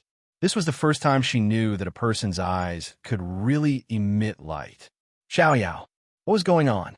Speak clearly." Vice Academy Head Shin snapped. "Young Peony paused, then immediately corrected herself. Madam Academy Head saved that old man and is now prescribing medicine. Madam said. Before Peony could finish, Gu Beiwei rose to his feet and walked out from the back. Department Head Shun hastened to catch up with him, as did the other elders. The people left behind were all shocked. They couldn't believe what they were hearing. How could Qi Min possibly save someone with her level of skill? After all, the old man's illness was already critical. How could he be saved if he tried to commit suicide? Besides Gu Beiwei, who else could save him? When everyone arrived at the rear courtyard, Qi Min was sitting in a wheelchair, wheeling herself out. She saw Gu Beiwei at first glance, but her smile was directed at everyone. At least his life was saved. The medical academy and the Qin family won't have to commit such grave sins. Gu Beiwei seemed to want to say something, but didn't say anything in the end. He, Vice Academy Head Shun, and the elders walked into the small room and inspected it before coming out. At that moment, Qi Min finally looked Gu Beiwei in the eye and smiled at him. "Husband, I'm not lying, am I?" The word husband stunned Gu Beiwei. It took him a while to regain his composure. "Thank you for your hard work, madam." The people around them didn't notice the strangeness between the husband and wife. They all looked at Qi Min in astonishment. Even though they'd seen it with their own eyes, they still couldn't believe it was true. Even the elders couldn't believe it, let alone the people outside. When Gu Beiwei announced that the old man was out of danger, everyone in the room, including the people crowding outside, were all dumbfounded. Fourth young Miss Run was included. As for the young master of the Qin family, he had already run back to the Qin family. Since the old man was saved, Gu Beiwei naturally had to preside over the situation and punish the heads of the Run and Qin families, as well as those related to them. In front of everyone, Gu Beiwei said to Qi Min, "Madam, although you saved his life, the Qin family can't escape punishment." Qi Min said indifferently, "I understand. Father shouldn't be angry and leave me in the lurch. I won't complain no matter how husband deals with me." She called him husband again. Fortunately, he adapted quickly this time and didn't give himself away in front of everyone. One had to know that everyone was looking at him at this moment. The Ren family and the Council of Elders are responsible. Gu Beiwei finally brought up the main topic. There are doctors everywhere in Medical City. Patients knelt in front of Medical City, but were turned away and ignored all day long. How did the Council of Elders manage things? How did the medical supervisor manage things? The upper part is not straight and the lower part is crooked. If you're already like this, then what about the other doctors? You only care about profit and leave people in the lurch. You treat human lives like grass. His Majesty's reports against Medical City and this director can be piled up to the sky. The more Gu Beiwei spoke, the angrier he became. Although he was acting, he was speaking from the bottom of his heart. After all, what he said was the truth. It had to be said that Gu Beiwei was very scary when he was angry. When that quiet face turned cold, it looked more and more like it was carved by God. No matter which direction you looked at it from, he was so handsome and cold. It was as if he was an emotionless deity who wouldn't show any mercy when his bottom line was crossed. No one had ever seen Gu Beiwei so angry and cold, including Qi Min. Qi Min was right beside him. When she turned to look at him, she wasn't afraid, but there was an indescribable feeling of unfamiliarity. For a moment, she couldn't tell if he was acting or if he was really like this. In the silent hall, Gu Beiwei's voice was cold and dignified, as if it had descended from the sky.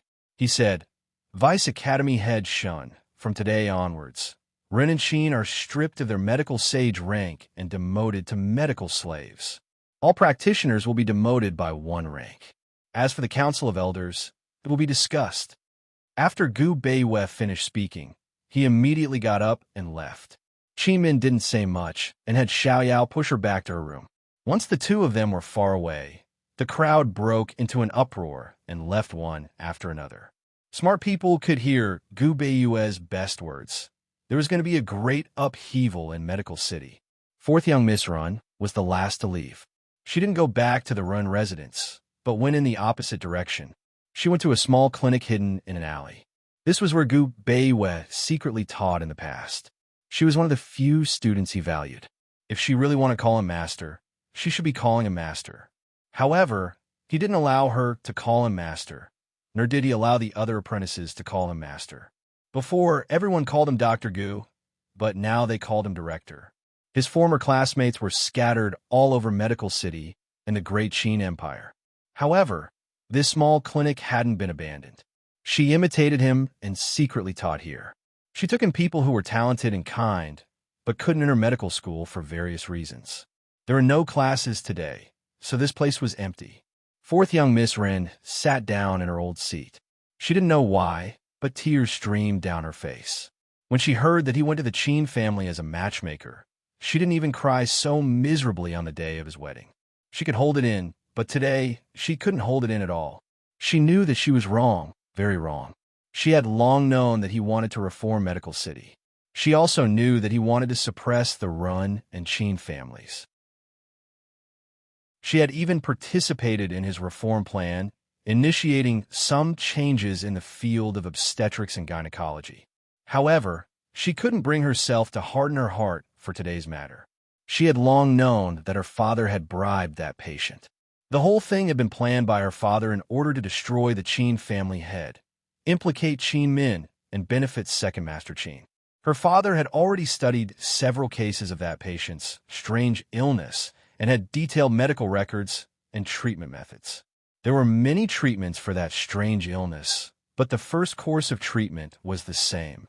It was the Qin family head's treatment, which was to kill the patient. It was the Qin family head's first time coming into contact with such a case, so of course he didn't understand.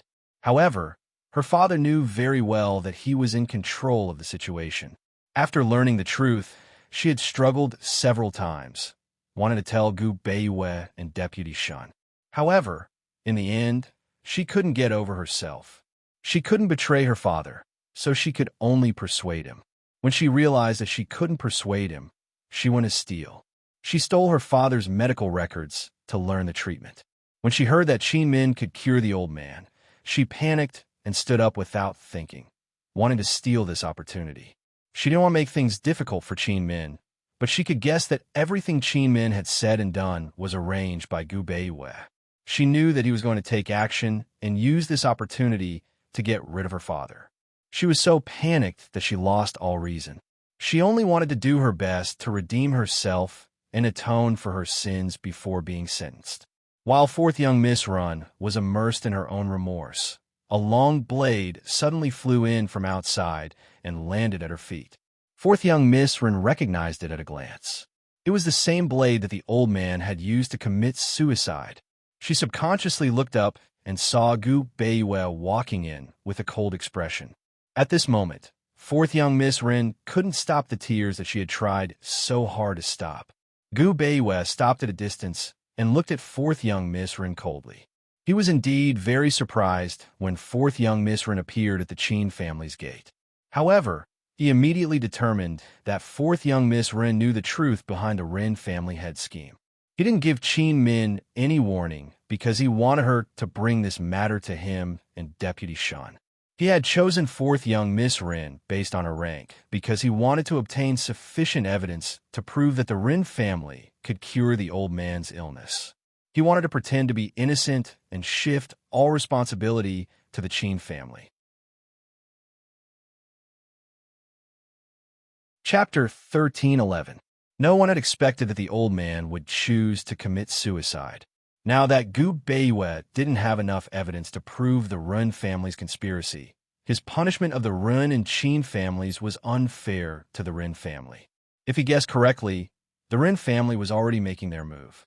It was very likely that more than half of the family heads in Medical City would join hands to plead for leniency on House Head Ren's behalf tomorrow morning. It wasn't that Gu Beiyue couldn't deal with the Rin family. If he couldn't do it this time, there would be a next time. Even if he didn't have the chance, he could still set up a trap for House Head Rin to jump into. But he didn't want to waste his time on such a battle. His time was becoming more and more precious. Moreover, he didn't want to see more scandals in Medical City. Only a doctor with good morals could win the trust of his patients. Many times, trust was also a good medicine. If too many scandals were exposed in Medical City, how would the people of Cloud Realm view the Medical Academy's doctors? How could they give their lives to them? That was why Gu Beiwei came here to find fourth young Miss Ren. It had to be said that fourth young Miss Ren's shielding this time had bitterly disappointed him. Gu Beiwei didn't explain, only saying, "Fourth young Miss Ren, I'll have to trouble you to pass on a message to your father. Just say that if I want to protect the entire Ren family and its rising stars, including you, don't act rashly. Don't act rashly. Otherwise, he will pay an even greater price." Your Excellency, Academy Head. Fourth young Miss Ren stopped crying as soon as she spoke. She'd known him for so many years, but this was the first time she realized that he wasn't such a heartless person. When he was ruthless, he could be so heartless. Or perhaps he was just heartless to begin with.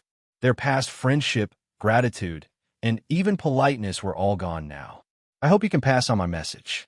Gu Beiwei turned to leave after saying this, but fourth young Miss Ren chased after him and sobbed, "Your Excellency Academy Head, I know my wrongs." Gu Beiwei circled around her and continued to leave.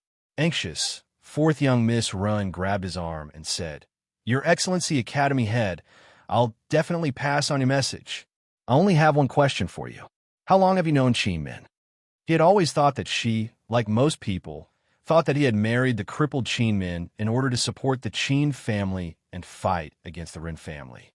He wasn't restricted by the other members of the Qin family. She had always stubbornly believed in it. Perhaps this was the reason why she didn't break down in tears on his wedding day. However, Qin Min's medical skills were far beyond her imagination. Although she was unwilling to admit it, she had to admit that Qin Min's medical skills were almost on par with hers.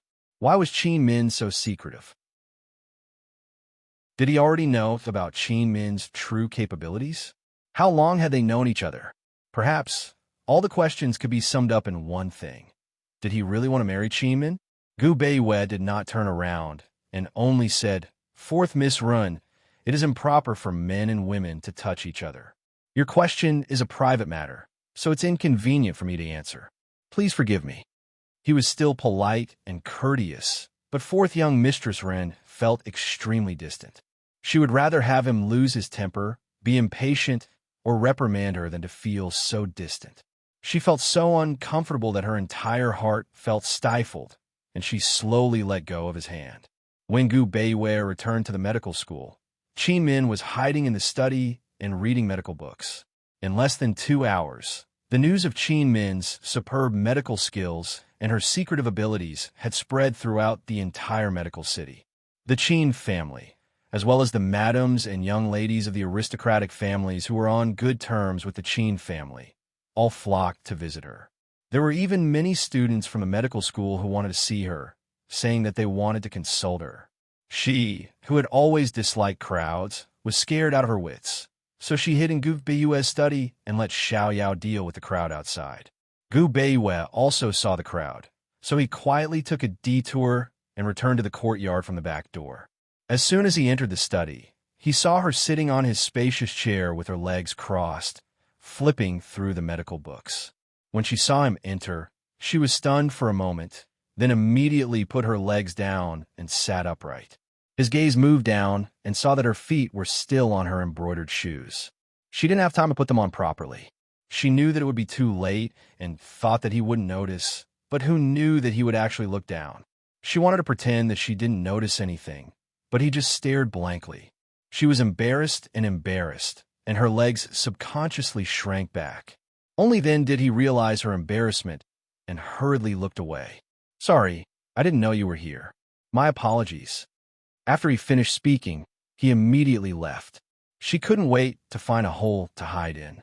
As she put on her shoes, she muttered, "Gu Beiwei, aren't you very good at pretending? Can't you just pretend that you didn't see it?" As a doctor, Gu Beiwei had seen a woman's bare feet and legs before, let alone a woman without shoes. He had seen Qin Min's calf a few times and even helped her apply medicine. The reason why he was stunned was not because of her feet, but because she had taken off her shoes and was sitting on the chair. Was this dignified, proper, and cultured eldest Miss always like this in private? When he first saw her back, he thought that he had mistaken her for someone else. Gu Beiwei stood outside the door. He didn't know when Qi Min had put on her shoes, but he didn't dare to go in again. Qi Min waited for a long time before she walked out. Gu Beiyue had already regained his usual calmness, as if nothing had happened. He invited Qi Min to sit in the courtyard. When it came to embarrassing matters, as long as one party wasn't embarrassed, the other party would also be at ease.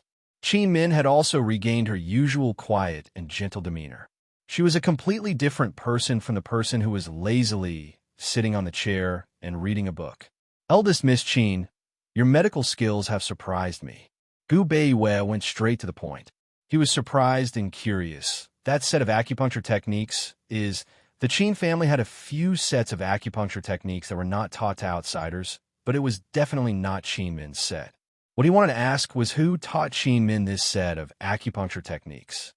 I extracted the essence of the Qin family's 10 sets of acupuncture techniques and created them with severe injuries. Qin Min didn't hide anything. Gu Beiyue was shocked. He knew that Qin Min wouldn't lie, and there was no need for her to lie. If Qin Min had created this set of acupuncture techniques, then her medical attainments would be even higher. Her future achievements would be immeasurable. Seeing that Gu Beiyue didn't say anything, Qin Min hesitated for a moment before she asked faintly, Grand Tutor Gu, I didn't spoil your plans in my eagerness to save someone, right? Gu Beiyue knew that Qin Min was referring to him and fourth Miss Ren. Fourth young Mistress Ren suddenly appeared and accused her father. Fourth young Mistress Ren claimed that she could cure that strange illness. Third young Mistress Ren had chosen fourth young Mistress Ren. Based on these 3 points alone, not to mention Qin Min, even other people would guess that fourth young Mistress Ren was instructed by him. Gu Beiyue wanted to explain, but Qin Min said faintly, Grand Tutor Gu, I didn't understand the situation. I just thought that since I promised you to save someone, I had to do it no matter what. If I spoiled your plans, I hope you can forgive me. Please convey my apologies to fourth Miss Ren. Gu Beiyue looked at her and suddenly felt an indescribable feeling in his heart. Before he could speak, Qin Min stood up. She was still so polite and calm, as if no one could disturb her quiet little world. Grand Tutor Gu, if there's anything else, feel free to let me know. I'll take my leave first. So speaking, Qin Min turned to leave. Gu Beiyue watched her retreating form as his eyebrows creased. His dark eyes flickered with a trace of heartache. However, he didn't chase after her or explain himself. It was a misunderstanding, right? He didn't want to find an opportunity to deliberately reject and hurt her. He muttered to himself, Qin Min, the matter at Medical City is over. You should go back to Yining. Maybe you'll be happier there. Qin Min walked away confidently, but she was counting. She was waiting. She was counting how many steps she had taken. She was waiting for him to catch up with her and explain to her about fourth Miss Ren. He had acquiesced to her probing, which meant that he had arranged for fourth Miss Ren to do what she did. She didn't know why he had arranged it, and she couldn't care less. However, shouldn't he at least give her a heads up? Not only did he allow fourth young Mistress Ren to interfere, but he also chose her. Why did he teach her the treatment method so seriously? Did he know how awkward it was for her when he chose fourth Miss Ren? How sarcastic were those people looking at her? She was open-minded, but that didn't mean she had no self-respect. In order to succeed, she was willing to sacrifice a little bit of her self-respect. However, he should have at least told her first. What was the point of not saying anything and letting her guess like a fool? Fortunately, she was the first to save the old man in the end. She was stubborn and willful enough to complete what he had asked her to do. Qin Min pushed the door open and said angrily, Gu Beiyue, you're infuriating me. Xiao Yao was in the room. When she saw Qin Min, she immediately rushed over. Miss, those women outside are so scary. Before she could finish speaking, Xiao Yao was stunned. She pulled Qin Min and stood on her tiptoes. Miss, you're crying. Qin Min pushed her away. What nonsense are you talking about? What's wrong with those women outside? Xiao Yao said seriously, Miss, you're crying. Qin Min suddenly closed in on Xiao Yao. She glared at her and asked angrily, When did I cry? She was full of anger. Xiao Yao, this brat, was asking for scolding. Miss, your eyes are red. Xiao Yao was also very persistent. You're not crying? Chi Min was slightly stunned.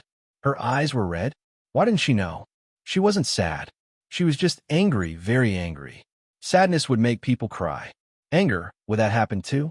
Miss, did young master bully you again? Xiaoyao probed. It wasn't clear if Chi Min heard Xiaoyao's question, but she said sternly, Xiaoyao, tears that don't fall are not tears. I'm not crying. If you dare to spout nonsense, I'll chase you back to the Qin family. Xiaoyao originally wanted to ask about fourth Miss Run, but when she heard this, she covered her mouth with both hands and nodded vigorously to show that she understood. In the next few days, the Run and Qin families didn't make any big moves. Although some people came to plead for leniency, it didn't affect the overall situation. The warning that Gu Beiwei asked fourth Miss Run to bring back seemed to be very effective. As for Patriarch Qin knew that he was done for this time. He didn't lose to the Run family, but to Gu Beiwei, his son-in-law, and he was willing to accept it. Although Gu Beiwei's punishment was severe, it didn't meet with any resistance from the various families. Therefore, it had a great deterrent effect on the medical world. This was extremely helpful for Gu Beiwei's next few reforms. When this matter reached Long Fei Yi and Han Yunxi's ears, Long Fei Yi said that Gu Beiwei's methods were gentle violence. A few days later, Vice Academy head Shen personally carried out the punishment for the Qin and Ren family heads. Both family heads were demoted to medical slaves. The so-called medical slave was a doctor who had no personal freedom and was forever locked in prison to treat the prisoner's illnesses. Before they were sent to prison, the two family heads were temporarily imprisoned in Medical City's prison. Patriarch Qin requested to see Qin Min. Chapter 13:12. Gu Beiwei told Qin Min about Master Qin's request to see Qin Min. Qin Min bowed and said seriously, I'll listen to the director's arrangements. An indescribable feeling of unfamiliarity washed over him. It was as if they had returned to the first time they met. Qin Min's attitude was not only polite, but also respectful. Gu Beiwei did not realize that he had inadvertently furrowed his brows. He said, Miss Qin, it's only right for you to see your father. Thank you, Director. Qin Min stood up and added, Father just wants me to plead for leniency. Don't worry, Director. Qin Min knows her limits. Gu Beiwei was silent for a while before saying lightly, It's fine as long as you know your limits. Go. Qin Min bowed again and left. No matter how close a person was, they would become strangers in the time it took to say harsh words. Moreover, they were not close. His back was facing the door. She walked out the door and brushed past him. Qin Min did not turn back, but Gu Beiwei did. He looked at Qin Min's gradually disappearing figure and sighed unconsciously. After bumping into her in the study that day, they had not seen each other. When she lived in this courtyard, he was always busy until late at night and slept in the study. Today, when they met, she was even more polite than that day and even seemed distant. He knew that she was still angry. Anger would turn into forgiveness and also into despair. He was waiting for the latter. Qin Min had the title of the director's wife, so it was easy to order people around in the medical school's prison. She ordered someone to change her father's cell to a more comfortable one and send him hot food. She originally thought that her disappointing younger brother would come to the prison. Although he could not bail him out, he could at least ensure that her father had enough to eat and wear. Unfortunately, her disappointing younger brother didn't come, and even her sisters didn't come. If she didn't remember wrongly, just yesterday, her younger sisters had come to ask for an audience, but Xiaoyao had turned them away. She sat in the wheelchair and quietly watched her father wolf down his food. It was not that the prison did not provide 3 meals, but her father had been pampered since he was young. How could he get used to food? Her heart was stifled, but she did not show her emotions. After filling his stomach, Qin Fengli opened his mouth and said, Min, since you're willing to come and see me, I have no more regrets in this life. One had to know that ever since Gu Beiwei sent people over to ask for her hand in marriage, he had been constantly asking his daughter for this and that. After his son and daughter got married, his secret letters never stopped.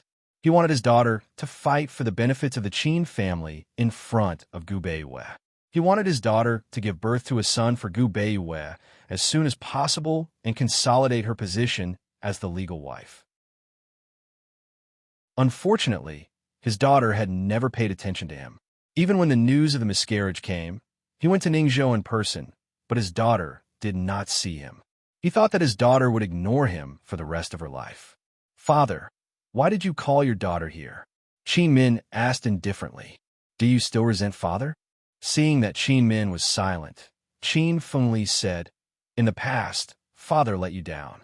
Your acupuncture skills were taught by the dean." After his daughter's legs became crippled, he did not care about her anymore and gave all the learning opportunities to his other daughters. In order to let his other daughters get married, he even wanted to force her to marry an old man. When Gu Beiyue sent people over to ask for her hand in marriage, he was so shocked that he did not sleep for 3 days and 3 nights. He had also asked his daughter the reason, but unfortunately, his daughter did not say anything. Now, his daughter had displayed such shocking medical skills. Who else could it be other than Gu Beiyue who taught her? Qin Min did not answer and said indifferently, "Father, if there's nothing else, I'll take my leave." Qin Fengli was anxious and blurted out, "Min, you must be careful of 4th Miss Ren."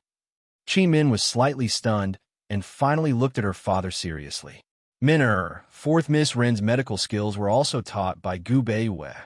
Otherwise, how could she be so capable at such a young age?" Qin Fengli said seriously. Qin Min knew all of this. She remained silent. "Min, the Ren family is different from our family. Think about it carefully. If Gu Beiyue can marry you, why can't he marry 4th Miss Ren?" Seeing that his daughter was indifferent, Master Qin simply laid it out and analyzed it carefully for his daughter. In his opinion, Gu Beiyue married her to use the Qin family to suppress the Ren family. Now that he and Master Ren were in prison, the power of the two families would definitely be taken over by the new heirs. From the Qin family's point of view, Qin Min, as the elder sister, would definitely support her biological younger brother. In other words, Qin Min would become the behind-the-scenes controller of the Qin family. From the Ren family's point of view, although first young Master Ren was capable and could take on the responsibility of being the head of the family, his status in the medical school was ultimately not as high as 4th Miss Ren's. In other words, first young Master Ren would have to listen to 4th Miss Ren in everything. 4th Miss Ren would be like Qin Min and become the true head of the family. Minner, if 4th Miss Ren treats the Ren family as as a dowry, and want to marry Gu Beiyue as a concubine, what do you think you should do? Qin Fengli asked softly. Qin Min still didn't speak. Qin Fengli paused for a while before he revealed his true purpose. Minner, you can't lose the Qin family. Without the Qin family, what will you use to compete with 4th Miss Ren in the future? Qin Min finally understood her father's meaning. Her father said so much because he wanted her to help her useless younger brother to prevent the power of the Qin family from falling into her second uncle's hands. Qin Min sighed softly in her heart. Why didn't her father just say what he wanted to say? Why did he have to involve 4th Miss Ren? After all, her father didn't understand Gu Beiyue.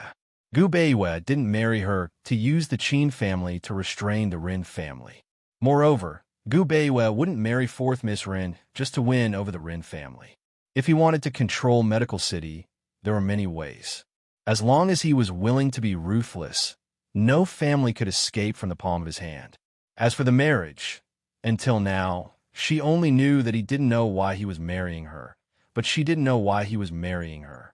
For example, after getting along with him, she paid attention to everything, but she only knew what he didn't like, but she didn't know what he liked. Since her father saw Gu Beiyue this way, the Ren family must also see Gu Beiyue in the same way. The purpose of Gu Beiyue's trip this time wasn't to win over anyone, but to abolish all the family's privileges and the medical school's monopoly on the medical world. In other words, Gu Beiyue's trip this time was to hand Medical City over to the Imperial Court and the Long Fei Yi. That day, Gu Beiyue didn't punish the Elders' Council in public, but delayed it.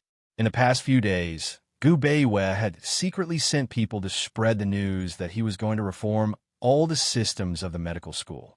He was going to hand over all the major powers of the medical school's teaching, grading, and granting of medical qualifications to the imperial court. Gu Beiwa ordered people to spread the news to test everyone's reaction. Since her father was imprisoned here, he naturally hadn't heard about this. Qin Min didn't say much and only said, "Father, no matter who is in charge of the Qin family, as long as they can carry forward the Qin family's acupuncture technique and heal the wounded and dying, they will be worthy of our ancestors. The dean is a smart person and will not treat the Qin family unfairly." Qin Fengli was anxious. Qin Min smiled. "Father, I will ensure that you have enough food and clothing in prison. If you need medical books, just tell the jailers and they will find them for you. Father's medical skills are superb and can cure countless illnesses.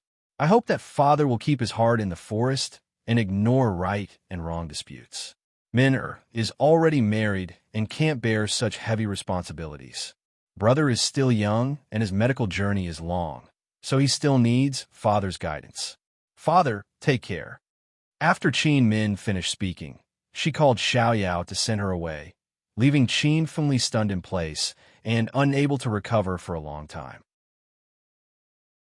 He didn't know if Qin Min wanted to say these words to him herself or if Gu Beiwa had asked her to warn him.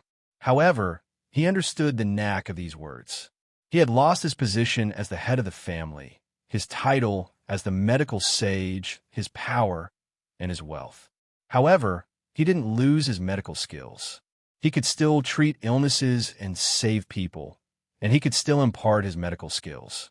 The Qin family's biggest bargaining chip was his medical skills. After leaving the prison, Qin Min didn't go back immediately. She and Xiaoyao went to the south of the city and were about to enter an inn. Unfortunately, they didn't walk far before they were surrounded by passers-by.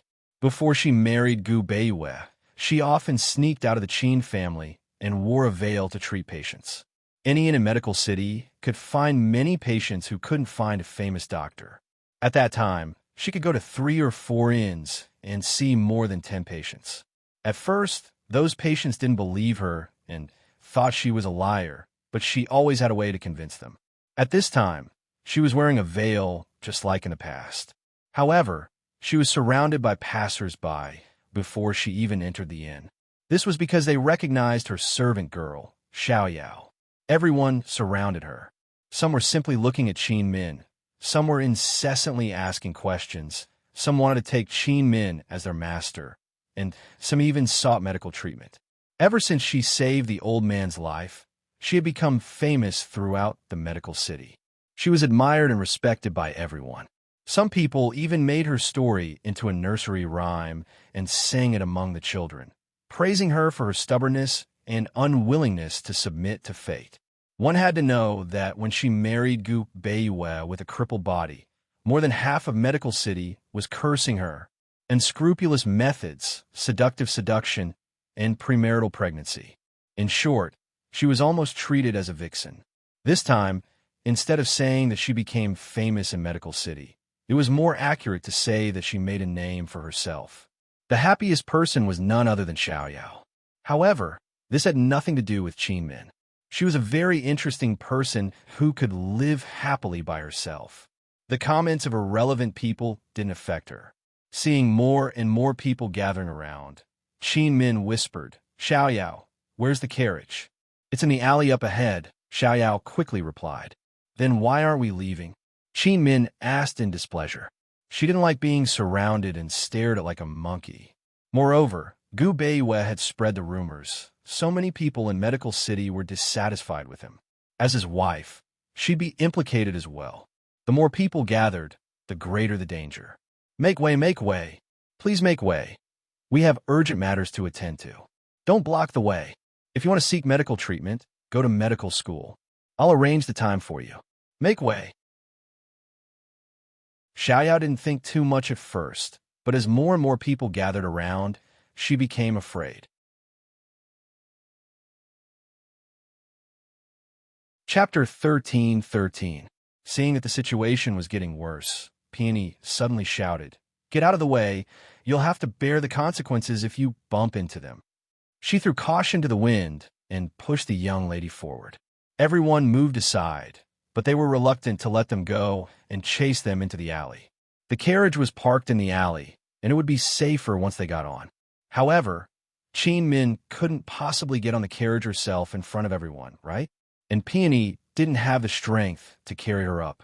The coachman was one of Gu Beiyue's men, and he was a 13 or 14-year-old youth. He couldn't carry Chin Min either. What should they do? Chin Min looked at Peony, and Peony looked back at Chin Min, both dumbfounded. The medical school was in the north of the city. Chin Min had just changed into a wheelchair when they arrived here in a carriage. Did Peony have to push her back? The youth saw that the situation wasn't right and whispered to Peony, "Hurry and get help. I'll hold them off." Peony didn't dare to move. Seeing Chin Min nod, she left. Chin Min didn't remove her veil. She lowered her head and didn't speak. The page boy stood in front of her protectively and shouted, "What are you doing? Disperse. Disperse. What are you looking at? How dare you be rude to the dean's wife? Are you rebelling? You, and the one beside you. What's his name? Which family is he from?" Everyone retreated when the page boy yelled at them. However, before they could disperse, a middle-aged man came forward. "My surname is Li Zhao. I've heard so much about the dean's wife. It's my great fortune to meet you today." Dean's wife. Before he could finish, the youth interrupted. "Dean's wife is resting. Please don't disturb her.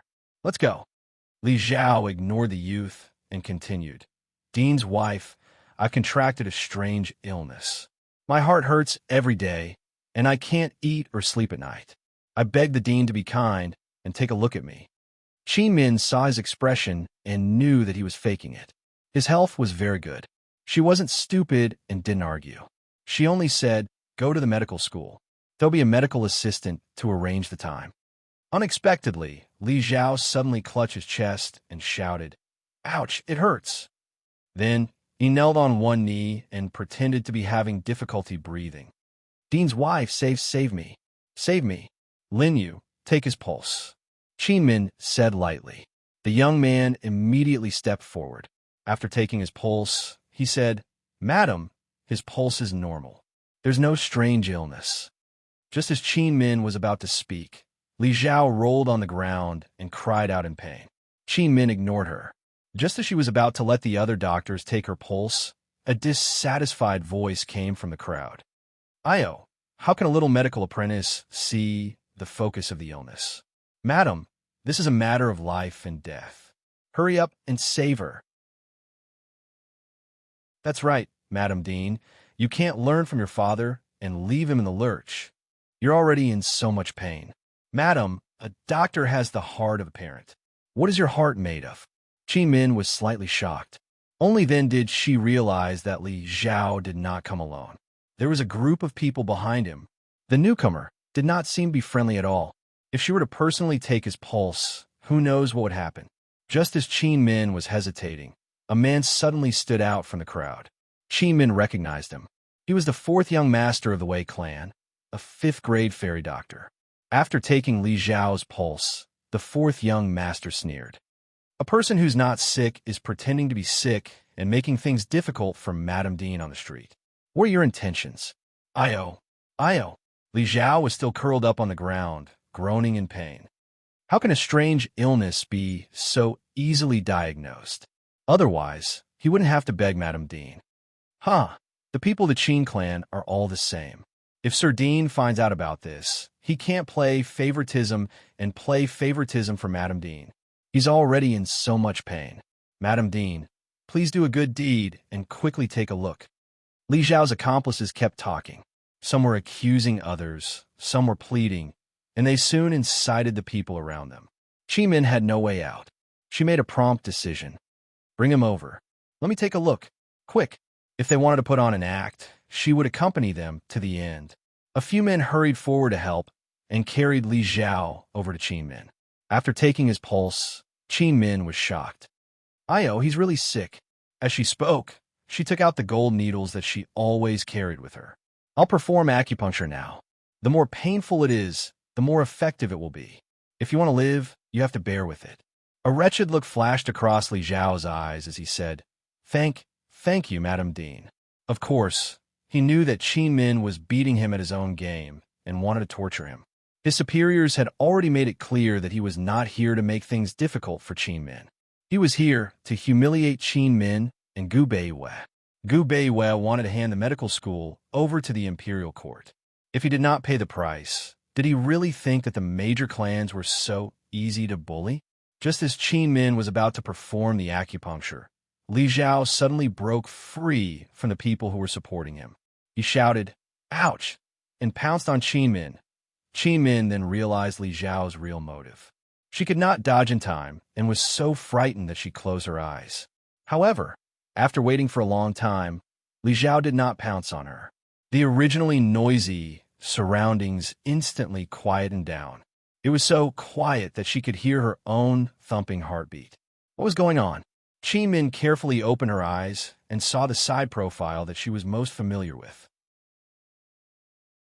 The contours of this side profile were perfect and impeccable. He was so close to her that she could see his eyelashes. They were long, dense, and black. They were extremely beautiful. This side profile gave people an incomparably silent feeling as usual. However, it did not have the usual gentleness and was only penetrating coldness. Regardless of whether he was cold or warm, in any case, he was here. He was Gu Beiwei. Her heart instantly calmed down. Gu Beiwei bent over in front of Qin Min. With one hand behind her back, he used the other hand to grab Li Zhao's neck and easily blocked Li Zhao's entire body. The surroundings were completely silent. No one clearly saw how Gu Beiwei had arrived. They only felt that this Dean had appeared out of thin air. Li Zhao was the most surprised. He was clearly about to pounce on Qin Min. He clearly could have pounced on her and pressed her on top of him. He could have used the excuse of being sick to get up. Who knew that Gu Beiwei would rush over so quickly? After all, they had been following Qin Min when she was sent to prison. They had also sent people to find out that Gu Beiwei was giving a lecture. Li Zhao was so frightened that he did not dare to move or speak. He was afraid that Gu Beiwei would tighten his grip and take his life. In the silence, someone suddenly shouted, "The Dean is here. He's saved." Once this was said, Li Zhao's accomplices slowly regained their senses. "Dean, hurry up and take a look." This person was in so much pain that he was rolling on the floor. That's right. Io. He's really lucky that the Dean came personally. Now, does it still hurt?" Gu Beiwei's voice was as gentle as ever, but he still held Li Zhao's neck and did not let go. Li Zhao did not dare to answer, nor did he dare to look into his eyes. He was so frightened that he almost wet his pants. With Gu Beiwei's actions, everyone present could basically see that something was wrong. Li Zhao's accomplices actually did not give up. One of them actually asked directly, "Dean, are you saving a life or killing a person?" Gu Beiwei turned around and looked over. He asked calmly, "Saving a person. There's a pulse on the neck. Eldest young Master Chun, you're a 4th-rank doctor. Don't you know this common knowledge?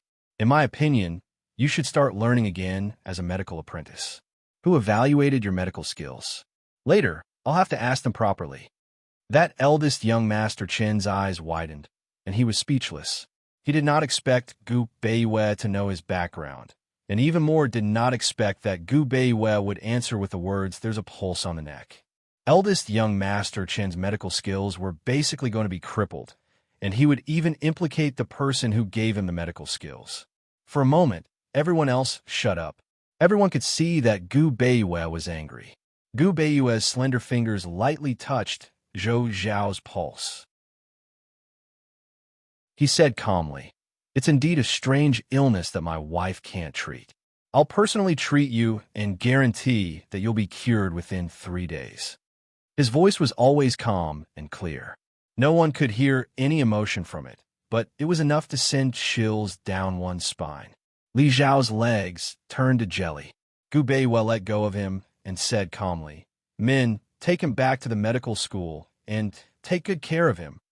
Li Zhao finally could not take it anymore. He fell to his knees with a thud. "Dean, this little one knows his mistake. This little one was ordered by someone.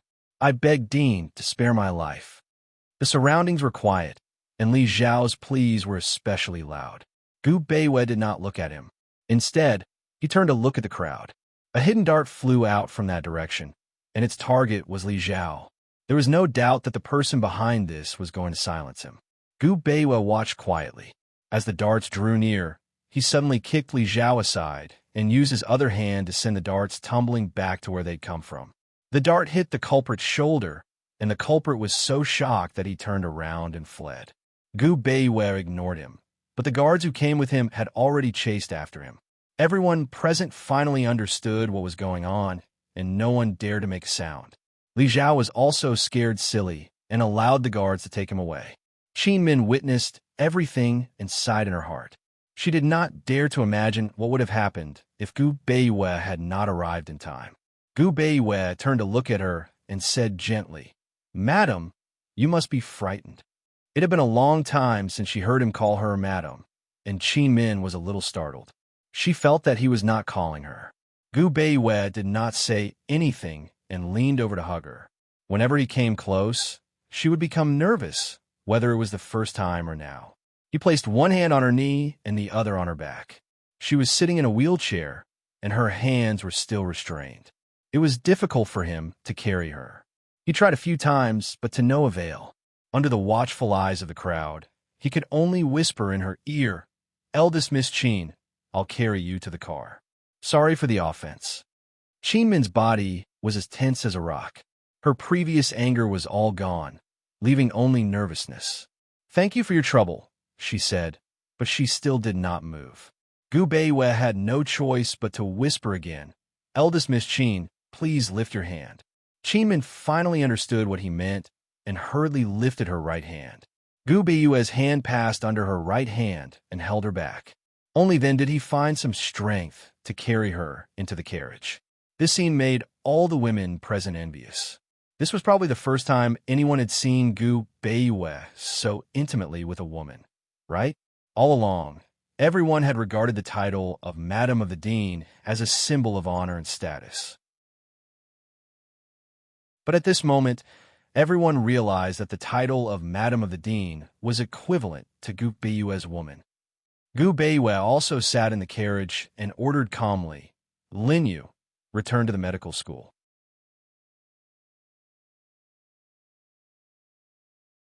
Chapter 13-14. Under everyone's watchful eyes, the carriage slowly drove towards the medical academy. Inside the carriage, Gu Beiwa sat on the left while Qin Min sat on the right. The two faced each other, but both of them lowered their heads in silence. Gu Beiwa sighed inwardly, but he still spoke in the end. "Eldest Miss Qin, this matter has implicated you. Since I've taken on the title of Madam Dean, I should bear this burden." "It's not considered a burden, Sir Dean. You don't have to feel guilty," Qin Min replied. The title of Madam Dean seemed to be a status of power to both of them. It had nothing to do with feelings or their relationship. Fortunately, Xiaoyao ran quickly. Gu Beiwa said lightly, Qin Min only nodded. The two of them resumed their silence. Before the carriage reached the entrance of the medical academy, Qin Min saw Xiaoyao waiting at the entrance from afar. When Xiaoyao saw that they had returned, she dashed over. Her speed and momentum frightened the horse. The horse raised its head and neighed incessantly. Fortunately, Lin Yu was experienced and steadied the horse in time. "Miss, are you all right?" "Son-in-law? Where's son-in-law?" Xiaoyao asked anxiously. Qin Min looked from the window and said unhappily, "What are you making a fuss about? Isn't he back now?" Xiaoyao was stunned. Then her little face immediately bloomed into a brilliant smile. Yes. This servant is making a mountain out of a molehill. It's son-in-law who can settle any matter as big as the sky. Miss, you should bring son-in-law with you when you go out next time. With him around, those people on the road won't even dare to look at you." Qin Min couldn't be bothered with Xiaoyao. Instead, it was Gu Beiwa who looked over. Xiaoyao didn't expect this and was so frightened that she lowered her head and shut her mouth. Actually, Gu Beiwa didn't mean anything else and just looked over casually. He said, "Lin Yu, bring the wheelchair over." He was about to tell Qin Min to speak, but Qin Min beat him to it. "Sir Dean, there's no need to trouble yourself. I want to go back to the Qin residence to stay for a few days. Let Lin Yu send me over. I won't go down." Gu Beiwa thought for a moment and said in a low voice, "That's fine. It's time to settle the Qin family matters. Okay. Qin Min still nodded. Gu Beiwe hesitates for a while and finally makes up his mind. Miss Qin, I'm afraid that the medical city will be in chaos soon. After the mole of the Qin family is caught, before Gu Beiwe could say anything, Qin Min interrupted him and said, Sir Dean, I'll go back to Ning province after we catch the mole. Last night, I sent someone to Yuning to bring the little shadow back to Ningzhou. We won't disturb you any further. She actually had a plan all along? She actually used the word, sir. Gu Beiwe didn't know whether to laugh or cry. He nodded without hesitation. Okay, when the time comes, I will send someone to send you back. Thank you, Mr. Dean. Qin Min was overjoyed. Gu Beiwe heaved a huge sigh of relief in his heart. He didn't expect things to come so quickly and so easily. One had to know that he had been hesitating over this matter for a few days. Xiao Yao was called into the carriage, and the three of them went to Qin Manor together. Xiao Yao didn't know what had just happened, but she didn't dare to act rashly when she saw that the young miss and the young master were silent. After all, the look that the young master gave her just now made her tremble with fear. When they were about to reach the Qin Manor, Gu Beiwe opened his mouth to talk to Qin Min about how to catch the mole. Unexpectedly, Qin Min refused and said that she wanted to deal with the Qin family's domestic affairs behind closed doors. Since she had already said that, Gu Beiwe didn't insist and only told Qin Min to pay attention to her own safety. When they arrived at the Qin Manor, Gu Beiwe personally carried Qin Min out of the carriage. Just as Gu Beiwe placed Qin Min in the wheelchair, Qin Min said indifferently, Sir Dean, this is probably the best time to trouble you. Gu Beiwe didn't stop moving, but his heart was slightly startled. After he got up, he still couldn't help but sigh softly. He didn't know when he started to sigh in the face of Qin Min's various matters. He also didn't know how many times he had sighed because of her. Towards a person, he couldn't love or hate them. He couldn't accept them or reject them. He couldn't make up for them or hurt them. There was only helplessness. Gu Beiwe looked up at Qin Min and said indifferently, Eldest Miss Qin, you don't have to be so polite. The Qin family didn't expect that Gu Beiwe would personally send Qin Min back, nor did they expect that Qin Min would stay in the Qin Manor for a few days. Just as the husband and wife returned to Qin Min's boudoir, the Qin family members all surrounded them. After a while, Qin Min's married younger sisters all rushed back with their families. After Qin Min's legs were crippled, she became the biggest joke in the family. Not to mention the second branch, even her younger sisters looked down on her. She asked Xiao Yao to block everyone at the door and not let anyone in. Miss, this servant told them that you were tired and wanted a rest, but they still didn't leave. Young master. He mumbled that he wanted to see young master. He wanted young master to let old master out, Xiao Yao said helplessly. Go guard outside and tell them that young master also wants to rest, so tell them to disperse. If they disturb young master, they'll bear the consequences. Qin Min said ruthlessly.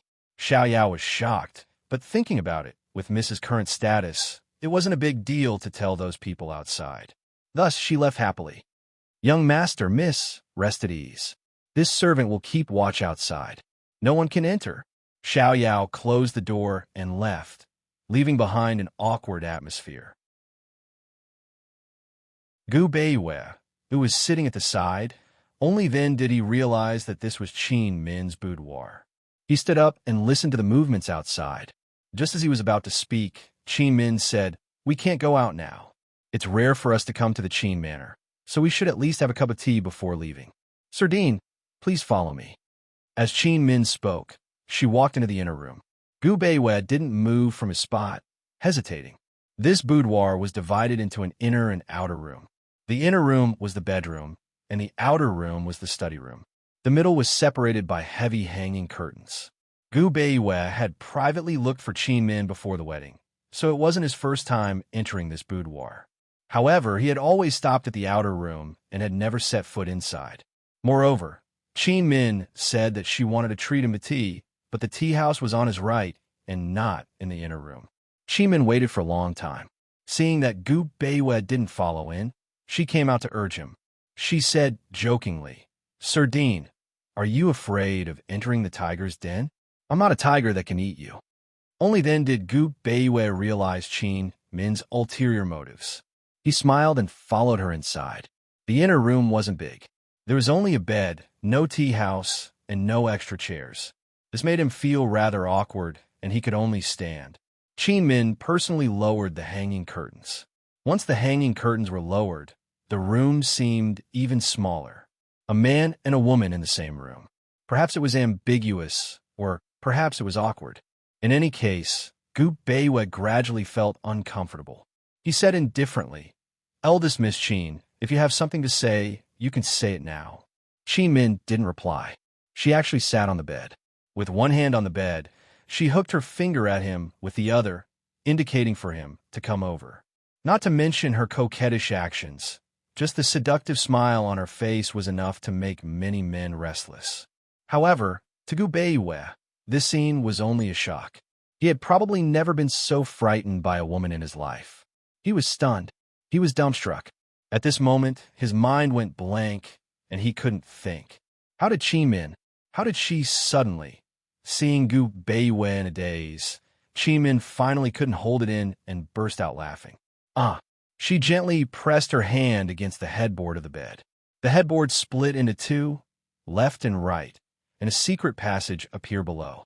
Gu Beiyue regained his senses and subconsciously walked forward. However, Qin Min stood up and stopped him. She asked with a serious face, "Gu Beiyue, tell me honestly, did you think of me as that kind of woman just now?" Gu Beiyue was stunned again. This was the first time Qin Min had called him by his name. He didn't know why, but when Qin Min called him that, he had a feeling that Qin Min was a different person. She was clearly someone he was familiar with, but at the same time, she felt very unfamiliar. For a moment, he didn't know how to answer her. Qin Min stared at him sternly. However, after a while, she laughed. "Sardine, I was just joking with you. Please don't take it to heart. This is a secret passage that leads to the back door of the Qin residence. You can go through this way. I'll deal with the matters outside." She stepped aside, but Gu Beiyue didn't move at all. It seemed that he hadn't completely regained his senses. "Sardine, you can go," Qin Min said again. Gu Beiyue still didn't answer her question and didn't say much. He went down the secret passage. When Qin Min closed the entrance, he said, "Qin Min, be careful." The bed board slowly closed, and Gu Beiyue's figure gradually disappeared. He didn't see Qin Min sitting on the bed in a daze, and he didn't hear Qin Min muttering to herself, "Gu Beiyue, you can call me Qin Min, isn't that good?" Gu Beiyue left just like that. Qin Min lay on the bed with her eyes closed. It wasn't clear if she was asleep or awake. The people outside had all dispersed, but Xiaoyao was still standing outside in a daze. She thought happily that with the young master and young miss in the room, something would happen between a man and a woman, right? Actually, she couldn't wait for the Qin family to continue surrounding them. It would be best if they could force the young master to stay in the room for the night. Unfortunately, things didn't go as she wished. After a while, Qin Min called her in. When Xiaoyao couldn't find the young master in the room, she finally understood. "Young miss, why did you send the young master away? Are you stupid?" Qin Min said indifferently, "Xiaoyao, I think he has someone in his heart." Xiaoyao was stunned. She then advised, "Young miss, don't let your imagination run wild. With the young master's ability, if he really has someone in his heart, how could he not marry her? The young master is just a blockhead who doesn't understand." Qin Min looked at Xiaoyao. She wanted to say something, but stopped. She only said, "You don't understand." "Young miss, how can I not understand? The way the young master looks at you is different from how he looks at other people. The young master definitely likes you," Xiaoyao said seriously. Qin Min waved her hand. "Let's not talk about this anymore. Go and tell them. I want to have dinner with everyone tonight." Xiaoyao nodded and went out. However, she hesitated. Should she find a chance to secretly talk to the young master? Qin Min's mother had already passed away, and her younger brother was young and incompetent. The Qin family naturally became second Master Qins. That night, second Master Qin took Qin Min down a notch.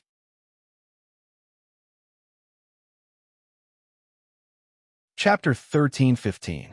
Once Xiaoyao spread the news that Qin Min was going to have a meal with everyone, the Qin family's first and second branches became nervous. Those who had originally planned to go out on business immediately canceled their plans, afraid that they would miss the family banquet tonight. But who knew that just as everyone sat down, second Master Qin, who was originally not in the residence, would suddenly appear. Haha, I thought Big Brother had been released from prison. I didn't expect the dean's wife to come. Second Master Qin said strangely. Although he was wary of this dean's wife, he couldn't care less when he thought of the possibility that she was back to help his younger brother fight for power. No matter what, he didn't want to lose the position of the Qin family's head. He didn't believe that Qin Min, a married daughter, could care so much. So what if she was the dean's wife? Not to mention her, even if Gu Beiyue came personally, he could forget about meddling in the Qin family's domestic affairs. In terms of status, Qin Min was naturally the highest among everyone present. But in terms of seniority, Second Master Qin was the highest. The moment Second Master Qin walked in, everyone stood up to leave with him. Only Qin Min sat alone. After everyone left, Qin Min said lightly, "Second uncle, it's inconvenient for Min to move around. Sorry for the lack of manners." Second Master Qin didn't stand on ceremony and only said 3 words, "It's fine." Xiaoyao stomped her feet in anger. Unfortunately, she didn't dare to be impudent in the Qin family's territory. She had grown up in the Qin family and knew the Qin family's rules. She also knew this second master's temper. Qin Min only smiled and didn't say anything else. She had dinner with everyone tonight and didn't intend to say anything. The more one spoke, the more mistakes one would make. If one didn't speak, one would be at a loss. With her current status, if she didn't say anything during the meal, it would be enough to make everyone lose sleep for an entire night while they pondered over her thoughts. Although she knew that Gu Beiyue had a very thorough plan to help her uncover the mole, she still wanted to take the risk. However, she still decided to take a risk and do it herself. After all, she had been wrong for more than 10 years. She had to vent this anger herself. Moreover, she didn't want to owe him too much. Qin Min originally thought that Second Master Qin would sit down and eat with everyone. But unexpectedly, Second Master Qin actually sighed. "Sigh, I've been busy outside these past few days. Unfortunately, I still can't bail Big Brother out. It's even hard to see him. Second uncle is old and can't do much. I have a few things to tell you." "Father, did something happen?" Qin Zhengyuan asked anxiously. Second Master Qin didn't answer.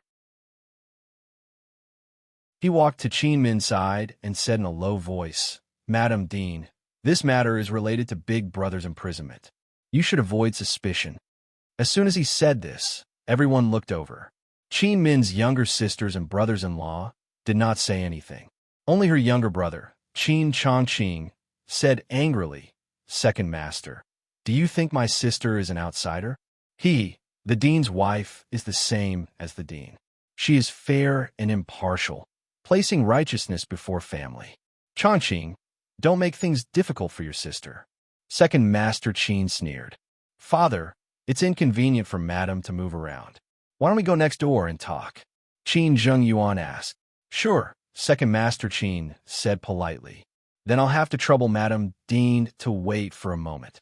With that said, he walked to the side hall with his son. As soon as they went over, the people from the second branch immediately followed. Qin Min's 3 younger sisters looked at each other. They were clearly tempted, but her younger brother sat there angrily and didn't move. Qin Min didn't say a word and scooped soup to drink. It had to be said that this second uncle of hers gave her a great show of strength. His actions seemed to be embarrassing her, but in fact, he was testing her. He was also making things difficult for her and forcing her. To put it bluntly, he was sowing discord between her and her siblings. Qin Chongqing finally couldn't hold back and asked loudly, "Sister, you're just going to let them bully you?" As soon as he said this, the 3 younger sisters and brothers-in-law all looked at Qin Min, waiting for her answer. Second uncle was already so ruthless. Wasn't Qin Min going to refute? Wasn't she going to express her stance? Didn't she come back to discuss how to save her father with everyone? Was she really going to be bullied like this by second uncle? Qin Min only said 2 words, "Eat." Sister. Qin Changqing slammed the table angrily. Qi Min was still indifferent. The three younger sisters exchanged glances again.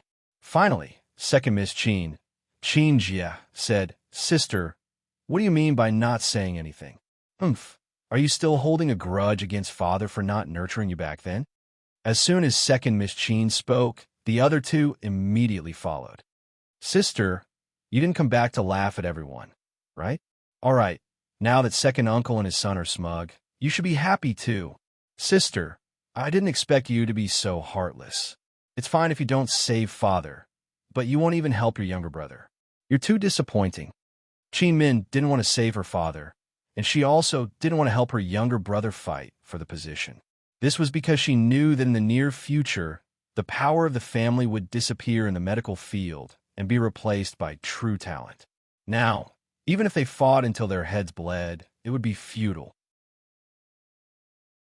How to restrain the Qin family and the other big families in the Qin family's camp to prevent them from obstructing Gu Beiyue's upcoming reform was Gu Beiyue's own business. She was only here to find the murderer.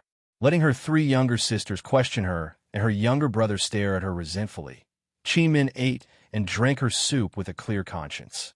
In silence, she waited for the murderer to lose his patience. Back then, she didn't just show her talent, but her legs were crippled by the murderer. Today, she became the wife of the dean and showed her shocking talent. Now that she returned to the Qin family, how could the murderer sit still?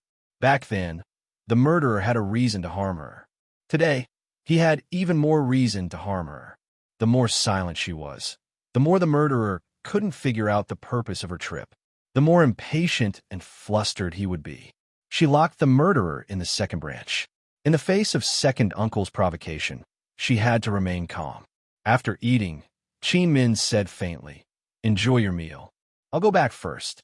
Since you're done eating, you can leave too. Everyone was so angry that they couldn't speak. When Qin Min went out, Qin Jie suddenly chased after her and questioned loudly, Qin Min, why did you come back? Leave. The Qin family doesn't welcome you. Qin Min looked back. All the opportunities that should have belonged to her back then were given to this younger sister. However, this younger sister still mocked her a lot. She didn't forget what happened back then, but after so many years, she was too lazy to bring up the old scores. Many times, revenge didn't necessarily mean doing something to the other party or taking revenge. There was a way to take revenge called standing higher and seeing further. When you stood high enough, where your enemy could only look up, you would win very elegantly.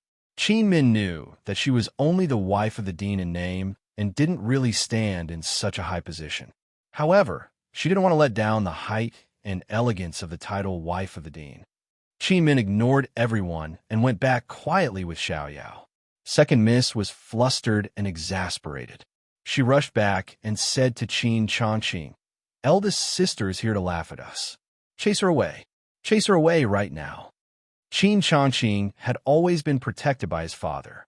Now that he had fallen to this state, he was completely helpless. He only remembered the best sentence his father had told him before he was taken away. Listen to your eldest sister and let her make all the decisions. Although his eldest sister didn't say anything today, he didn't dare to offend her.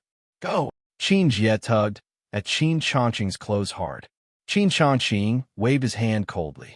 Eldest sister coming back to stay for a few days has nothing to do with you. She's already married. Who allowed her to come back to stay? Only God knew how much Qin Jie disliked Qin Min. She retorted angrily. Then, don't you come back every day? Qin Changqing muttered. You! Qin Jie was furious. She stomped her feet and pulled her husband, saying angrily, Yes, I still want to stay today. I'll stay as long as she stays. As soon as she left, although the other two sisters didn't say anything, they immediately left with her. The three sisters were clearly in cahoots. In the huge hall, Qin Changqing was the only one left in front of a table full of fine wine and delicacies. He had no appetite and left after sitting for a while. After they left, Qin Fengxian, Qin Jingyuan, and the others came out one after another. Qin Jingyuan sneered as soon as she came out. She was about to speak when Qin Fengxian stopped her. He let the others eat and took Qin Jingyuan out. As soon as they left, Qin Jingyuan said impatiently, "Father, what exactly is Qin Min selling in her gourd?" Qin Fengxian sneered, "I'll see how long she can stay." "Father, there's no way she won't help Qin Changqing. What should we do?" Qin Jingyuan was most worried about this matter. Qin Fengxian said unhappily, "How many times have I told you? You can only achieve great things if you keep calm." As long as Qin Fengli was sent out of Medical City and truly became a medical slave, the people in the clan would immediately propose to establish another family head. Qin Changqing's medical skills were simply not qualified. He didn't believe that Qin Min could support Qin Changqing in a short period of time. What he needed to do now was to let Qin Min deal with him directly. Over the years, he had made many achievements in medical skills. He also did his best to save people and didn't leave any evidence behind. He really wasn't afraid that Qin Min would deal with him. As for the open and covert struggles in the residence, he naturally played many tricks, but those were not enough to make him lose the position of family head. He was very confident that he would win by not changing to deal with Qin Min's not moving. Qin Fengli used the strategy of not changing to deal with Qin Min's not moving. At the same time, Qin Min also used not moving to wait for Qin Fengli to take the bait. However, 3 days later, the situation took a big turn, which caught Qin Min somewhat off guard. During these 3 days, Qin Min didn't go out of her courtyard. Qin Changqing came to find her several times every day, but she didn't say a word. Third and fourth sisters also came to find her and tried to sound her out, but she didn't say anything. On the fourth day, Qin Changqing had just left with his 2 sisters when Qin Jie came to visit alone. Unlike her usual domineering, arrogant, and haughty attitude, she said to Qin Min with a sincere face, "Sister, let's talk about what's in our hearts. Do I still remember what you said more than 10 years ago?" Qin Min ordered Xiaoyao to serve tea and asked faintly, "What did you say?" Qin Jie smiled helplessly. "Sister, you said you want to marry Ji Yifeng when you grew up. Do you remember?"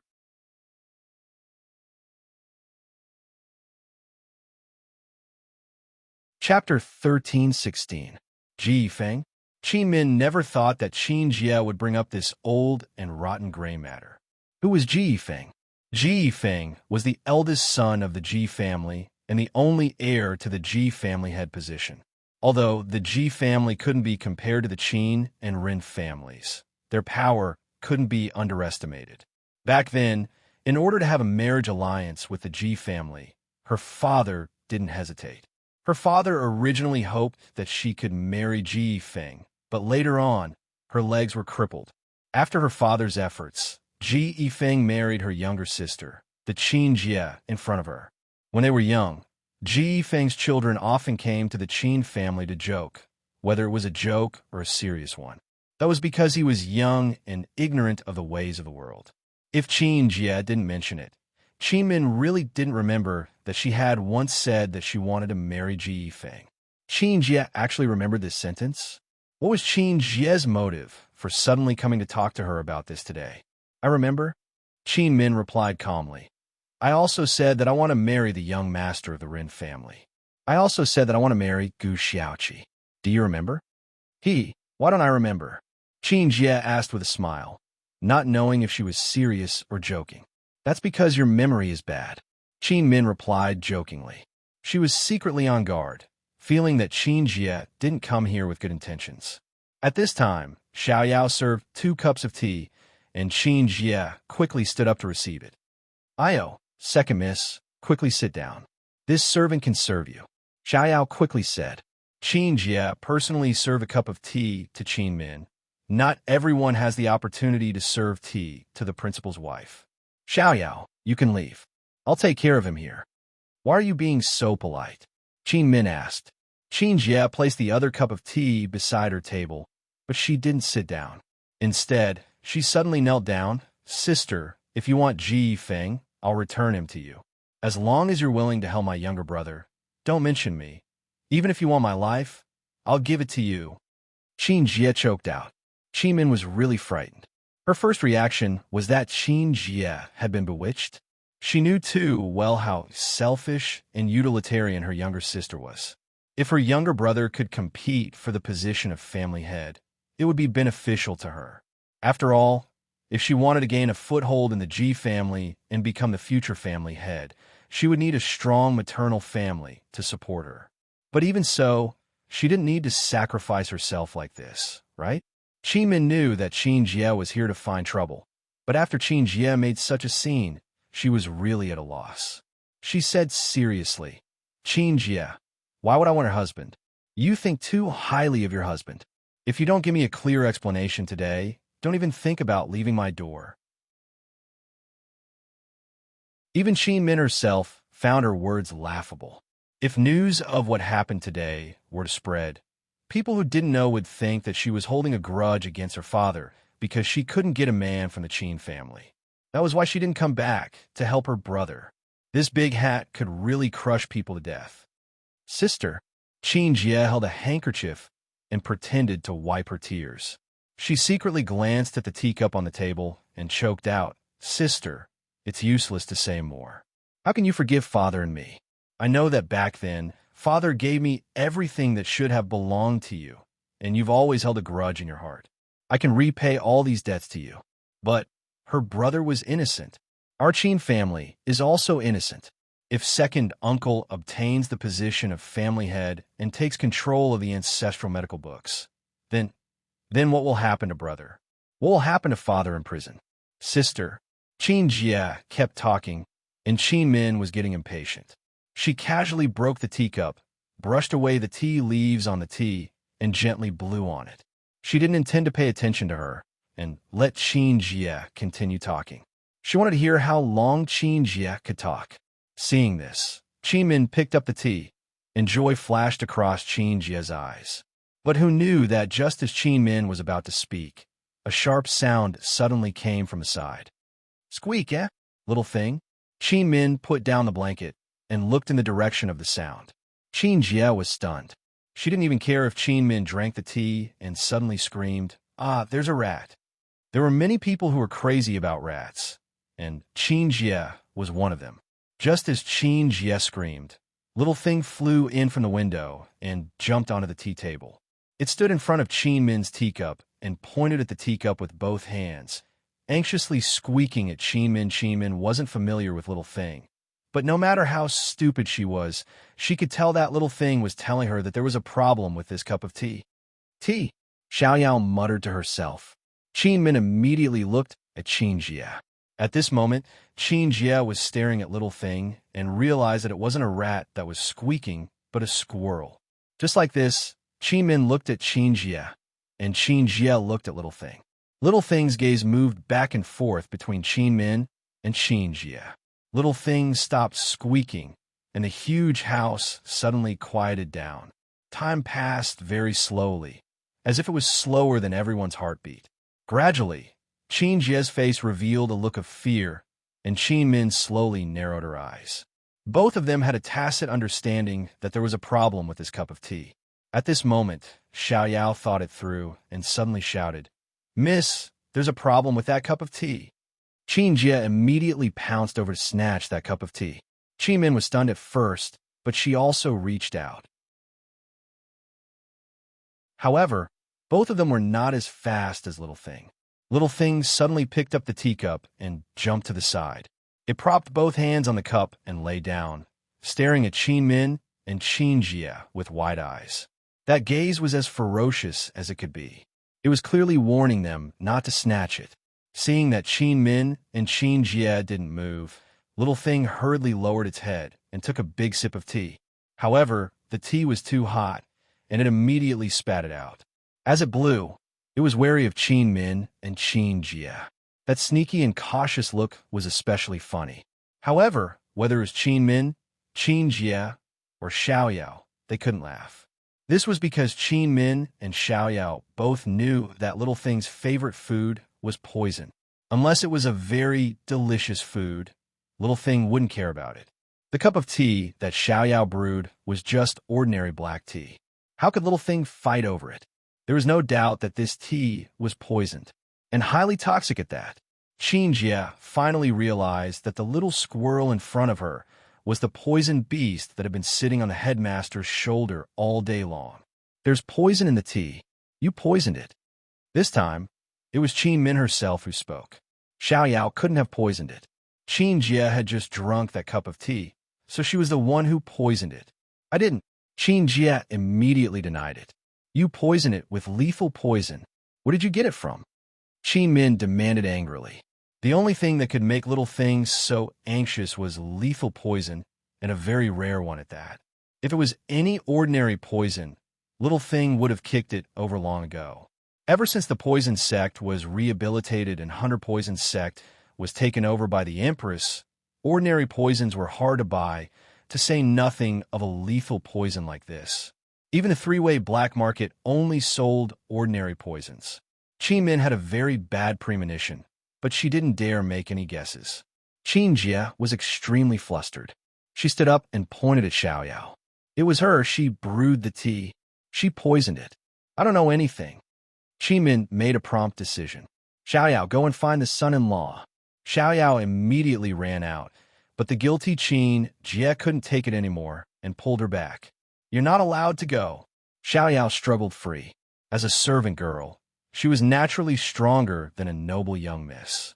She shook off Qin Jie's hand and ran out. Qin Jie immediately chased after her, but she stopped at the door. A moment later, she turned back into the room and closed the door behind her.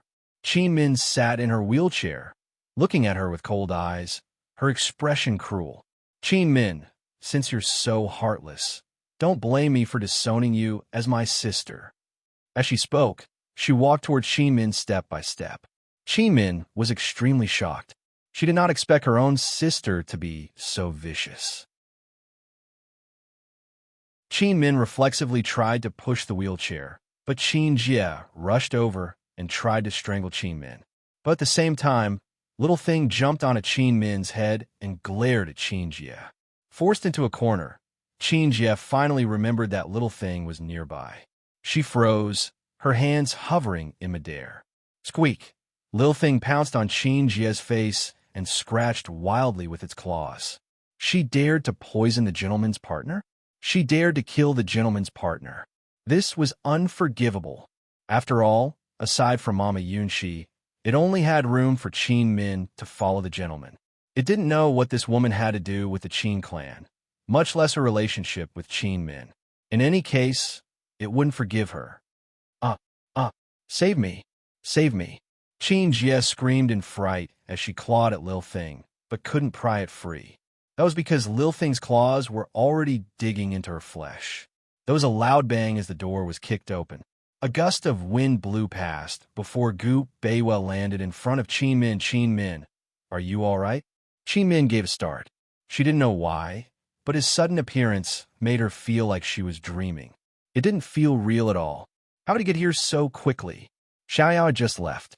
No matter how fast he was, Xiao Yao had to send word before he could get here. The Qin clan was quite a distance from the medical academy, so Xiao Yao couldn't have run there so quickly. Very soon, Xiao Yao caught up as well. She was about to speak when she saw the young master standing in front of her young miss and relaxed. She'd just reached the courtyard when the young master suddenly appeared to ask her what had happened. If she guessed correctly, the young master had been hiding in the Qin clan this entire time. She knew it. How could the young master really leave her young miss here alone? Are you all right? Gu Beiwei asked seriously. Qin Min looked at Xiao Yao before her gaze returned to Gu Beiwei's face. She couldn't help muttering, Gu Beiwei, you didn't leave? A complicated look flitted past Gu Beiwei's eyes before he unconsciously backed away. He didn't answer Qin Min's question, but looked at Qin Jie, who was still struggling on the side. Knitting his brows, he said, Lil Thing, don't be so impudent. Only then did Lil Thing release Qin Jie and jump back onto the tea table. It pointed at the cup of tea and squeaked at Gu Beiwei. Gu Beiwei's expression was serious. Qin Dash. He had only said one word when Qin Min interrupted, husband.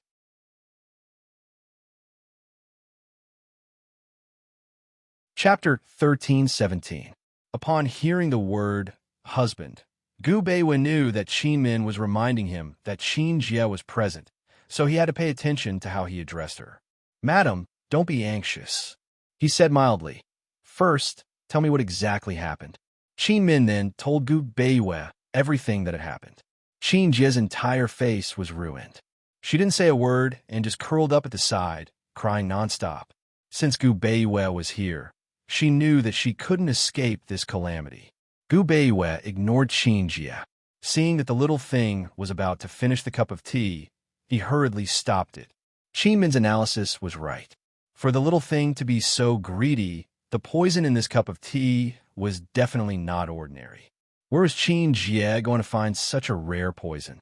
Although he didn't say it out loud, he had the same bad premonition as Qin Min. He carefully took the teacup. Seeing that there was still some tea at the bottom, he said, "Xiaoyao, go get a good bottle." "Okay." Xiaoyao was overjoyed and soon found a clean little medicine bottle. Gu Beiwa carefully poured the medicine into the porcelain bottle, closed the cork, and casually put it in his sleeve without saying anything. The little thing stood at the side, greedy, but it didn't dare to complain. If the young master wanted it, it wouldn't snatch it even if it was greedy. After putting away the things, Gu Beiwa sat down and asked mildly, "Madam, how do you plan to deal with this matter?" Before Qin Min could speak, Qin Jie suddenly looked up and said angrily, "What right do you have to say that I poisoned it? Which eye of yours saw me poison it? What right do you have to say that the tea was poisoned? You're slandering me." "That's true. Without sufficient evidence, we can't convince the Ji family. Husband, she's not only the daughter of the Qin family, but also the young mistress of the Ji family," Qin Min said seriously. These words were to remind Gu Beiwa that he could use this matter to pressure the Ji family. At the same time, it was to remind Qin Jie that if the Ji family knew about this matter, she would be finished. A trace of fear flashed across Qin Jie's eyes, but she remained stubborn to the end. "I didn't poison it. Without evidence, I won't admit it even if I die," Qin Min said mockingly. "Qin Jie, if you didn't go down and just choke me to death, there wouldn't be so much trouble. Just you wait, I will definitely convince you. The mistress in Yuning City will personally appraise that cup of tea." "I didn't do it, so I'm not afraid," Qin Jie answered without hesitation. Both Qin Min and Gu Beiwa were stunned by his words. If they were only suspicious before, they were now very sure that the person who poisoned Qin Min back then was Qin Jie. Qin Min stood up in shock. Qin Jie was dumbfounded when she saw Qin Min stand up. "Qin Min, impossible." "No," Qin Jie screamed and stepped back until she hit the wall. She was stunned and couldn't believe her eyes. "You were the one who poisoned me." Qin Min was furious. She strode up to her and raised her hand to give her a tight slap. "As expected of my biological sister. When did you?" Qin Jie was so shocked that she couldn't speak. The reason why she was so confident and dared to poison Qin Min was because she had already tried it. Many years ago, she bought this poison from a drug dealer at a sky-high price and started to poison Qin Min, crippling her legs. Her father looked for all the elders in the medical school, and even Dingu back then, but no one could save her. Her father also suspected that she was poisoned, but all the poison doctors were to no avail. All the poison doctors' diagnosis was the same. Qin Min wasn't poisoned. Since then, Qin Min was diagnosed with a strange illness, and her father gave up on her. She got everything that should have belonged to Qin Min. She thought that everything would go smoothly, but who knew that one day, Gu Beiwa would marry Qin Min. She started to be afraid. She was afraid that after Qin Min married Gu Beiwa, she would meet Han Yunxi and be diagnosed with poison. From the time Gu Beiwa sent people to ask for her hand in marriage to the time Qin Min married Gu Beiwa, she locked herself in her room every day. She didn't see anyone and didn't eat anything. She was so scared that she couldn't even sleep. Later, she still trembled with fear when she recalled those days. She often thought that if that period of time had been any longer, she would have broken down. She waited in fear until the end of the wedding. She waited until she saw the emperor and empress's carriage leave Medical City. She waited until Qin Min returned home the next day, still in a wheelchair. She was overjoyed. She knew that Han Yunxi wouldn't be able to identify that Qin Min's legs were poisoned. When she bought that poison by chance, the person who bought it told her that this poison was very rare. If she didn't know the truth, she definitely wouldn't be able to identify it. She found that after she survived this ordeal, her conscience was at ease. But who knew that such a big change would happen to the Qin family? Qin Min had such good medical skills and was in the limelight as soon as she returned to Medical City. On the night that Qin Min saved that old man, her husband, the eldest young master of the Ji family, Ji Yifeng, got drunk and refused to return home no matter how she persuaded him. He even grabbed her hair and told her that he regretted marrying her. He said that even if Qin Min's legs were crippled, he wouldn't mind. He said that she was the one who seduced him back then. Perhaps, from that moment on, she went crazy. When Ji Yifeng was drunk on the bed, she searched for the remaining poison like a madwoman. She only had one thought, and that was to kill Qin Min. Qin Min's body was already poisoned. As long as she used up the remaining poison, Qin Min would definitely die when the toxicity reached a certain level. Qin Jia, do you really think that the Empress didn't see the poison in my legs? Let me tell you, I stood up on the day of my wedding. The person who detoxified the poison was Her Majesty. Qin Min said coldly. Qin Jia, you disappoint me too much. Qin Jia was speechless, and Qin Min didn't want to pursue the matter. She said to Gu Beiyue indifferently, Husband, send the tea to Her Majesty. The daughter-in-law of the Ji family murdered the wife of an official of the imperial court. This is a serious crime. This was already a big deal in the medical city. If it escalated to murdering the wife of an official of the imperial court, when Her Majesty personally appeared, there would be no room for redemption. Qin Jia then realized that not only would she have to pay the price for this matter, but the entire Ji family and even the Qin family would not be spared. The first to be implicated would definitely be her husband, Ji Yifeng, that person whom she had loved deeply since she was young. No, she shouted. Qin Min, I admit it. I admit it all. Qin Min, I beg you, don't implicate the Ji family in this matter. Don't. Qin Min really couldn't see through this younger sister of hers. Just now, she was willing to give up her husband, but now she wanted to bear all the blame and protect the Ji family. Seeing that Qin Min didn't speak, Qin Jia became even more anxious. Her blood-stained face was already hideous, and with her tears blurred, it looked even more terrifying.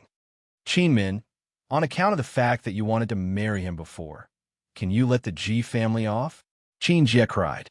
When she said this, Qin Min subconsciously looked towards Gu Beiyue.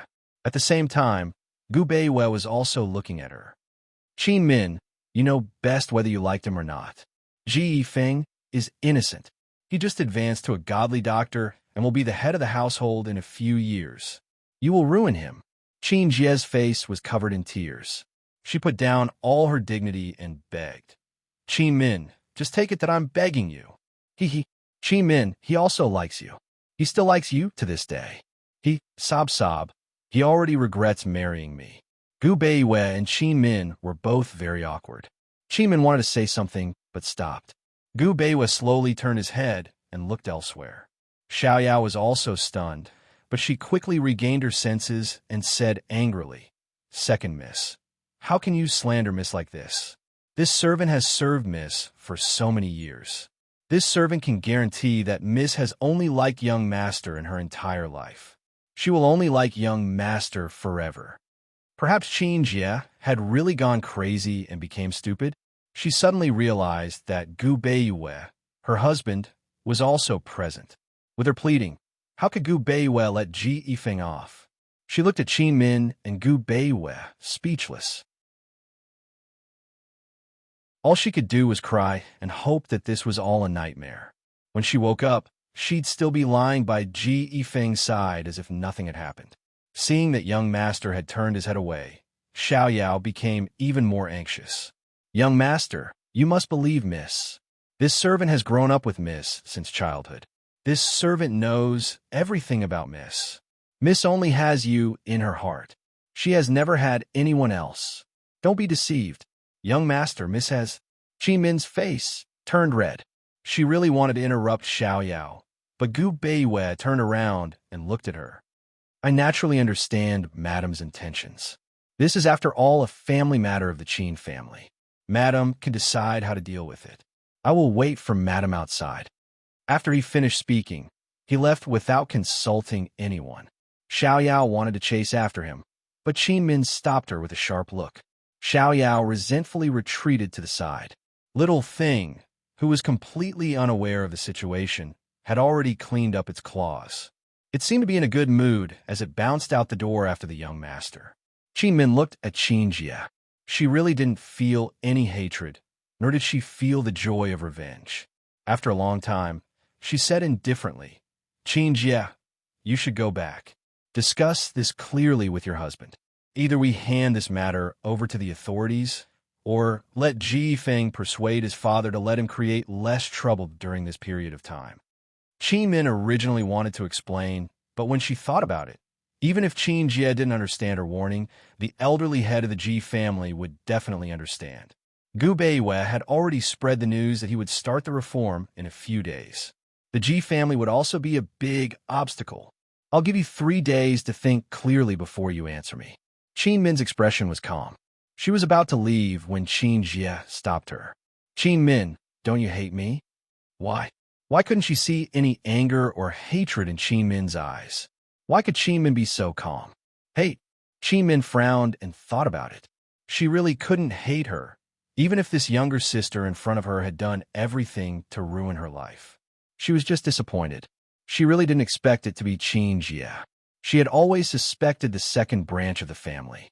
Qin Min looked back and smiled faintly. I don't hate you. If not for your actions, the one who married Ji Feng might really have been me. I wouldn't have been able to wait for him. By him, she was naturally referring to Gu Beiyue. Qin Min originally didn't feel any sense of revenge, but when she inadvertently said those words, she actually felt an indescribable sense of joy. Yes, she had taken revenge. She was satisfied.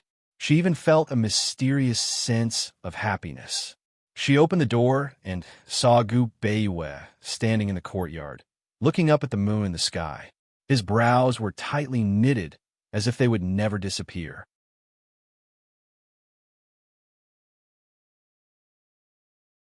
Chapter 13:18. What was it that hit Gu Beiyue's heart that had been calm for so many years? What kind of sorrow was that frown on his handsome brows? If even he couldn't resolve it, then who else could?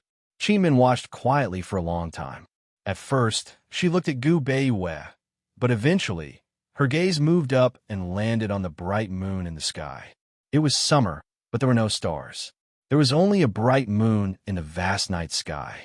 Many times, the moon's light was too bright and would overshadow the light of the stars. In the absolute light, no other shining point could be seen. Qin Min walked over. Gu Beiyue was a vigilant person, but he didn't notice her until she was standing behind him. He turned around and saw Qin Min, and his heart skipped a beat. It had been a long time since he had been so absent-minded. His heart was in turmoil, but his face was still gentle and calm. He asked mildly, Eldest Miss Qin, have you settled the matters in the house? Qin Min looked up at the moon and asked mildly, What were you looking at just now? She didn't call him Grand Tutor, nor did she call him Gu Beiyue. This was the first time she spoke to him without addressing him. Gu Beiyue was not used to it, but Qin Min asked again, Have you been at Qin Manor all this time? Otherwise, how could you have rushed over so quickly?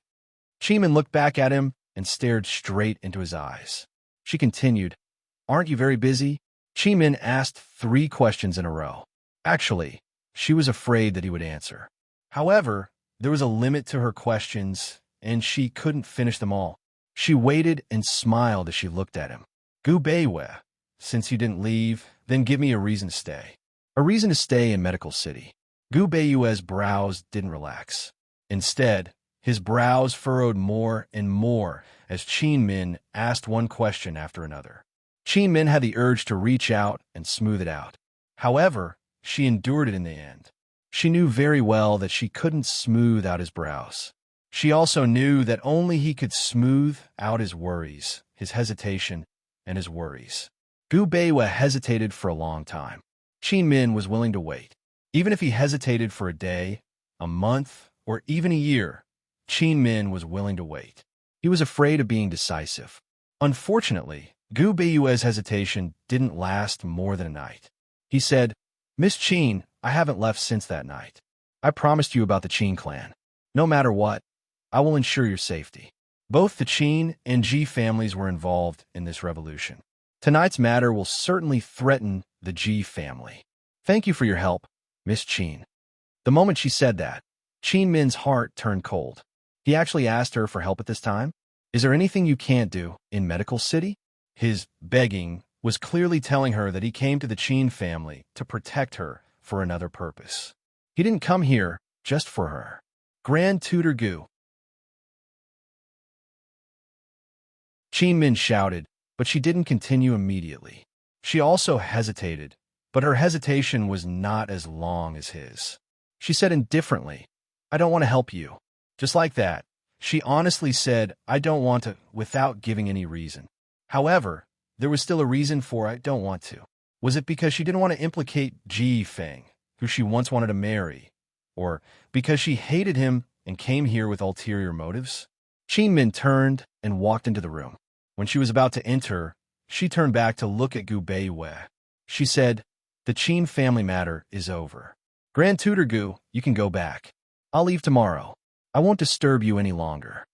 Qin Min's expression was calmer than his, and her tone was even more indifferent than his.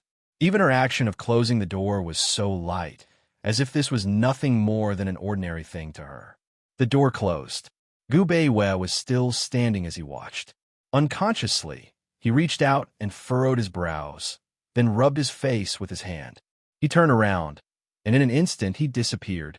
That night, Vice-Chancellor Shen looked for Gu Beiyue everywhere in the medical school, but he couldn't find him. Qin Min sat by the window, but she still couldn't find Gu Beiyue. No one knew where he went that night. That night, Qin Min helped Qin Jie treat the wound on her face. Although it was done, it was inevitable that there would be a scar. Qin Jie had no idea what Qin Min was up to. She was so scared that she didn't dare to make sound. After daybreak, Qin Min said to her mildly, "This matter ends here. If you don't want to implicate the Ji family, you'd better keep your mouth shut. As for the wound on your face, look for it yourself." Qin Jie was about to nod, but after thinking about it seriously, she couldn't help but ask, "Qin Min, why should I believe you?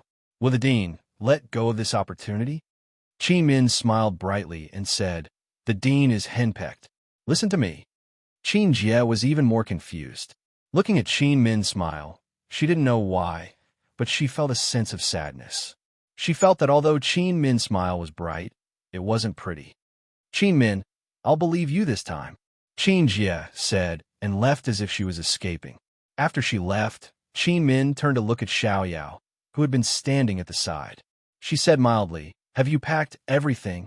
"Yes." Xiaoyao lowered her head and was about to cry. "Where's the carriage?"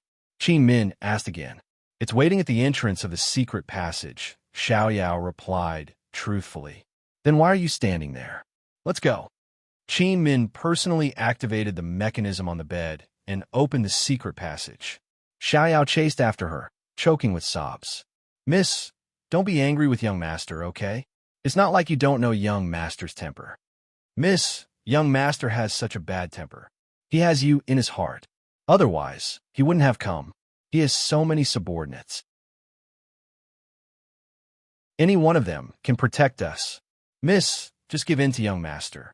Miss, if you're not by young master's side, what if he falls sick? Who's going to supervise young master's medicinal bath? Are you coming or not?" Qin Min asked with a frown. Xiaoyao sniffled, her eyes turning red. "Miss, you don't want young master anymore." Qin Min didn't say anything. Carrying her bag and carrying the lantern, she walked step by step into the secret passage. What else could Xiaoyao do? She could only pick up her luggage and chase after her. After both master and servant had left, Qin Min activated the mechanism and sealed the secret passage. She knew that she would never return. She didn't want to care about the Qin family struggles. Soon, when the revolution began, there wouldn't be anything to fight about in the Qin family. She walked along the secret passage quietly. Unexpectedly, when she was about to reach the exit, She saw a person leaning against the wall of the exit from afar, seemingly asleep.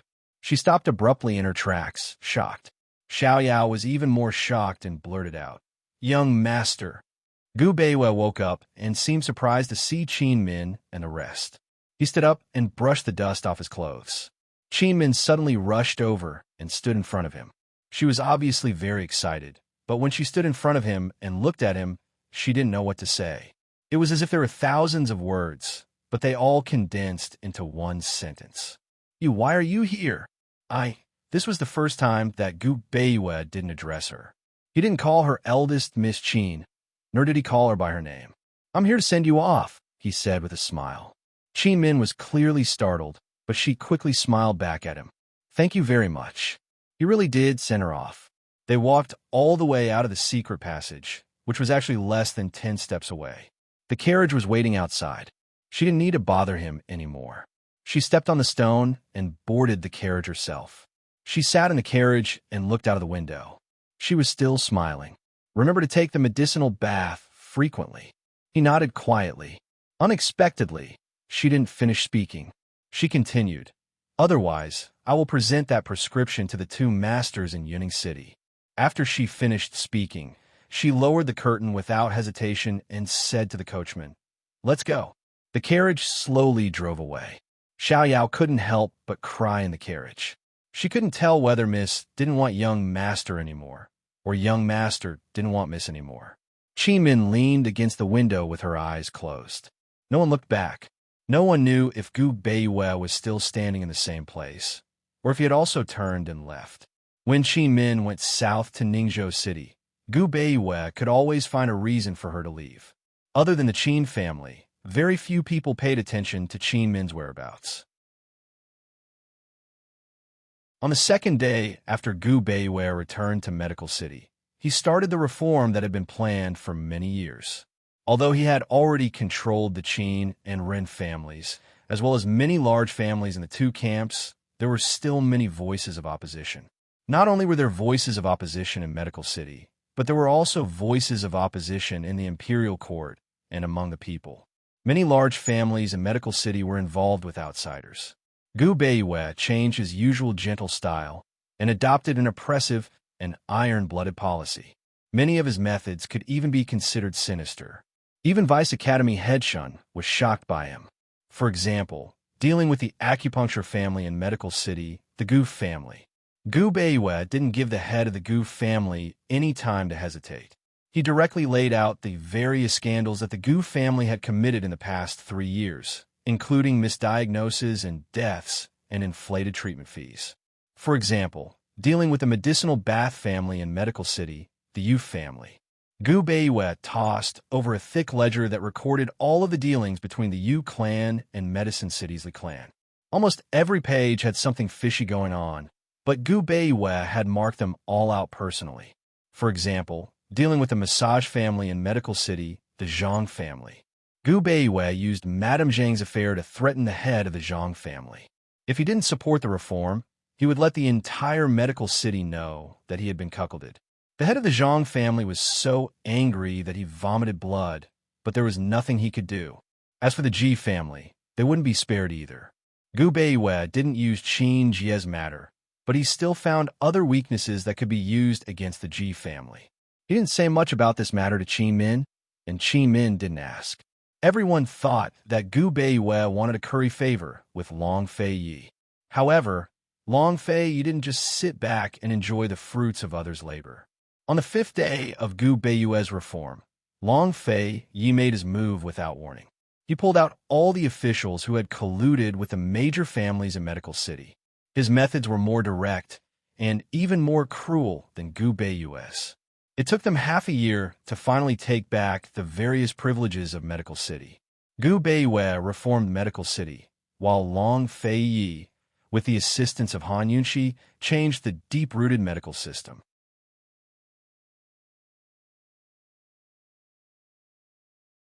Chapter 1319. Originally, the Imperial Physician Court only served the royal family, nobles, and officials. The Imperial Physician Court's doctors were not only doctors, but also medical officers. Now, Long Fei Yi had retained the imperial physician court and established a medical division, which was in charge of Great Qin's medical treatment. The medical division was higher than the imperial physician court, and it was Great Qin's highest medical institution. It was in charge of the opening of medical schools and medical halls, as well as the evaluation of doctors' qualifications. The medical division's biggest problem was the lack of doctors. As such, after establishing the medical division, the most important thing was to open medical schools and lower the entry requirements. After all, studying medicine was not an easy thing to do. First, one had to be able to afford the expensive school fees and find a good teacher. Under Han Yunqi's repeated persuasion, Long Fei Yi and Gu Beiwa discussed and resisted the financial pressure and lowered the entry requirements for medical schools. At the same time as opening medical schools, Gu Beiwa personally did something big. He personally went to every city, county, and town in Great Qin, and after investigating all of Great Qin's middle grade and above medical halls, he set up countless medical halls. At the same time, he set up a large medical hall in every large county, where rank 4 doctors and above were stationed. They only treated serious and difficult illnesses, and regardless of whether they were rich or poor, they only charged 10 taels of silver. Gu Beiwa spent 3 whole years before Great Qin's medical reform was complete. What guaranteed the success of this reform was that the state treasury gave a lot of support, and all rank 3 doctors and above were supported by the imperial court. This idea was naturally given by Han Yunqi, and because of this, Long Fei Yi felt even more financial pressure. Medicine could never be separated from medicine. If the commoners could find a doctor but couldn't find medicine or afford medicine, everything would be for naught. Long Fei Yi and Gu Beiwa started the reform of medicine, while Han Yunqi and Mu Ling started the reform of medicine in Medicine City. Unlike the reform in Medical City, the reform in Medicine City was much easier. After all, the large families in Medicine City had long since been controlled by Han Yunqi, and the King of Medicine was one of Han Yunqi's people. Han Yunqi and Mu Ling spent more time on the establishment of the Medicine Supervisory Department. Mu Ling had always thought that the Medicine Supervisory Department's main responsibility was to verify the authenticity of medicine and treatment. However, Han Yunqi said that the Medicine Supervisory Department's main responsibility was to monitor the prices of medicine. Han Yunqi used the Medicine Supervisory Department's ruthless words.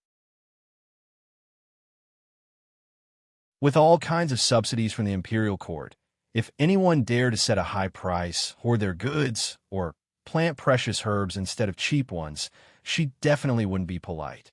Whether it was Han Yunqi using her status as the Empress or her power in Medicine City, these words were enough to make anyone tremble.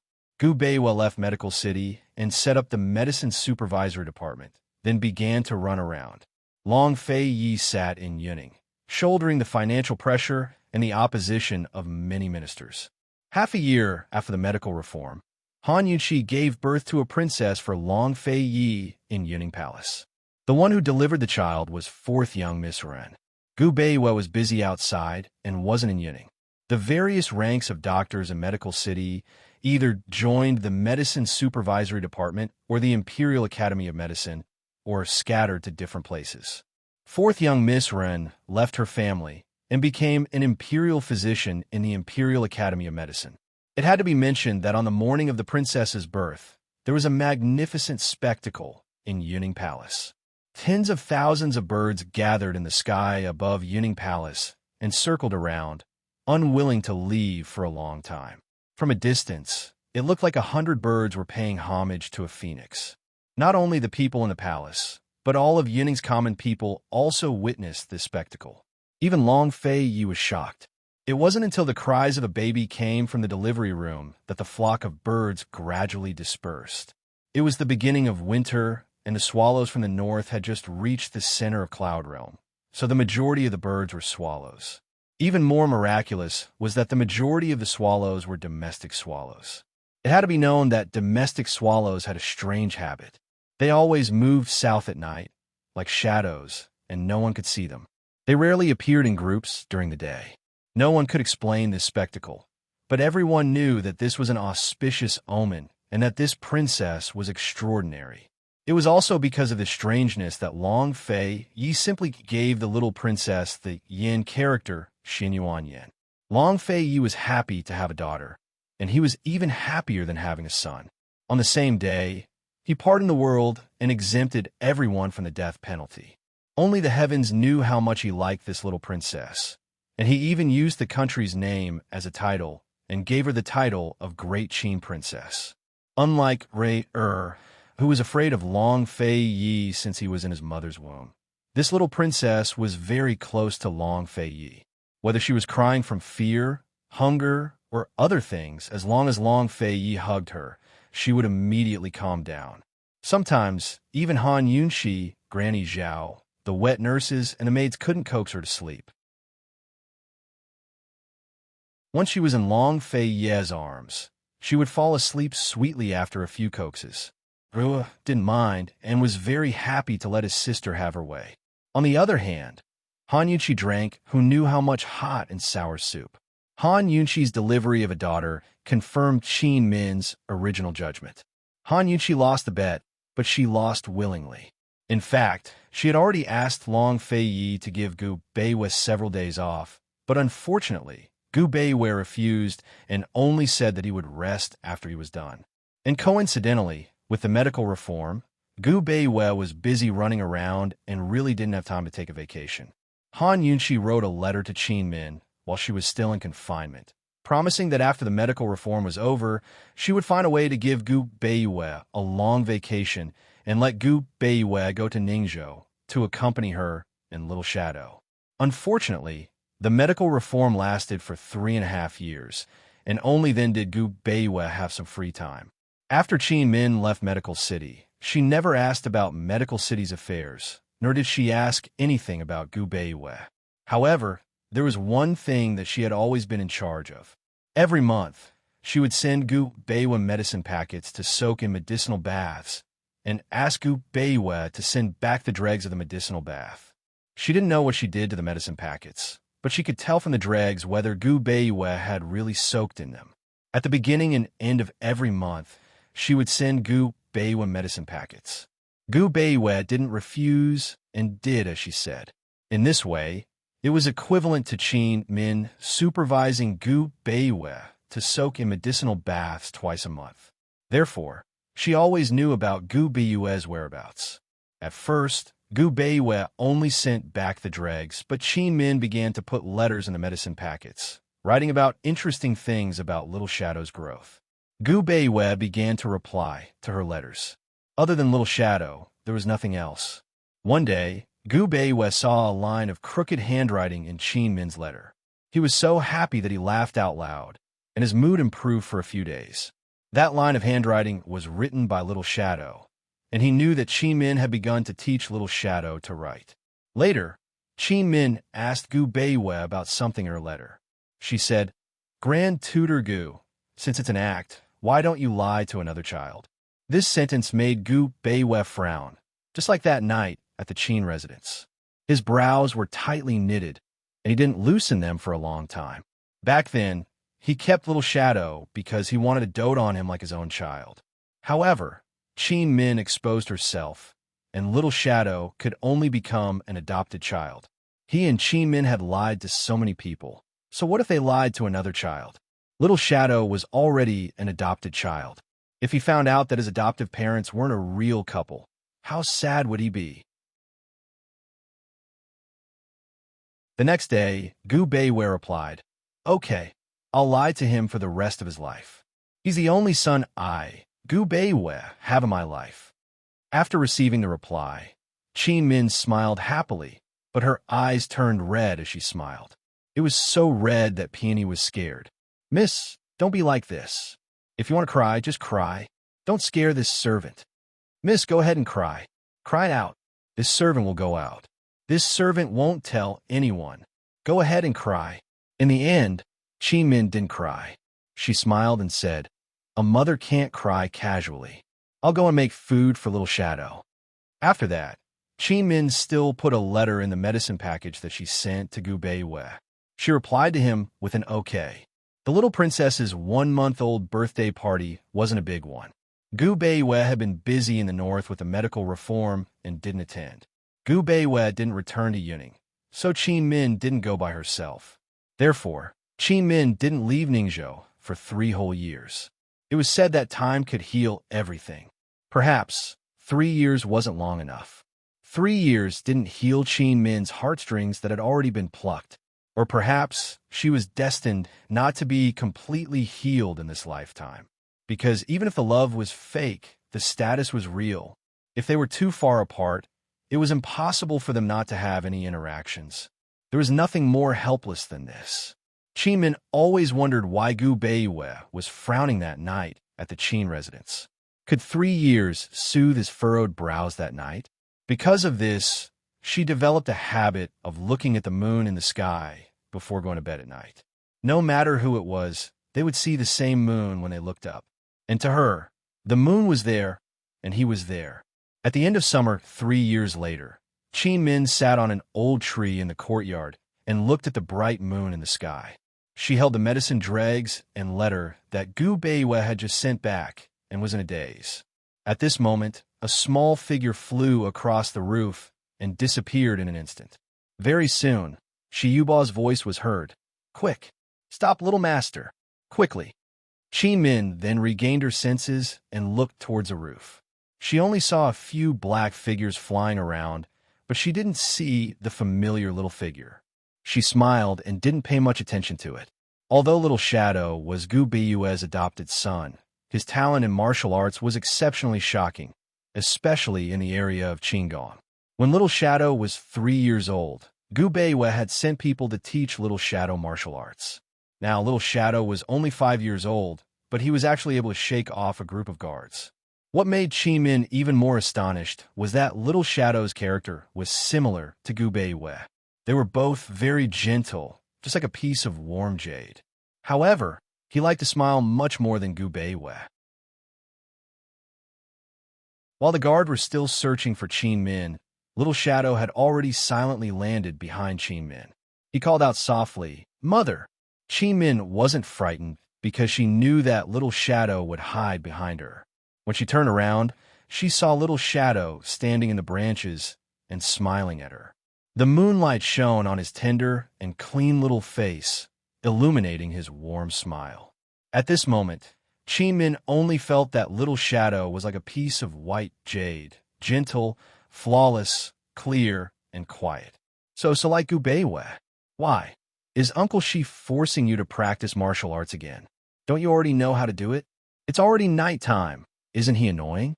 Qin Min was unhappy and hated Shi Yuba. Little Shadow sat down and said, "Mother, don't be angry. Uncle Shi is an old man. Let him go, and I'll just escape."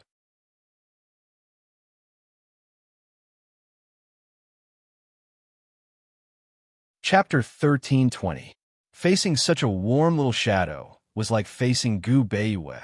However, Qin Min could reject Gu Beiwei, but she would never be able to reject the Little Shadow. She said, "Okay, let's not argue with him." She carried the Little Shadow over and let him sit on her lap, snuggling in her arms. She could never forget the timid and distant look of the Little Shadow when she first met him. She also could not forget the scene of the Little Shadow sitting at the gate waiting for her after she returned from Medical City. The wet nurse said that after the child came back from Yuning, he would sit at the gate every night, waiting for her to come back. That day, as soon as she got out of the car, he rushed over and called her godmother.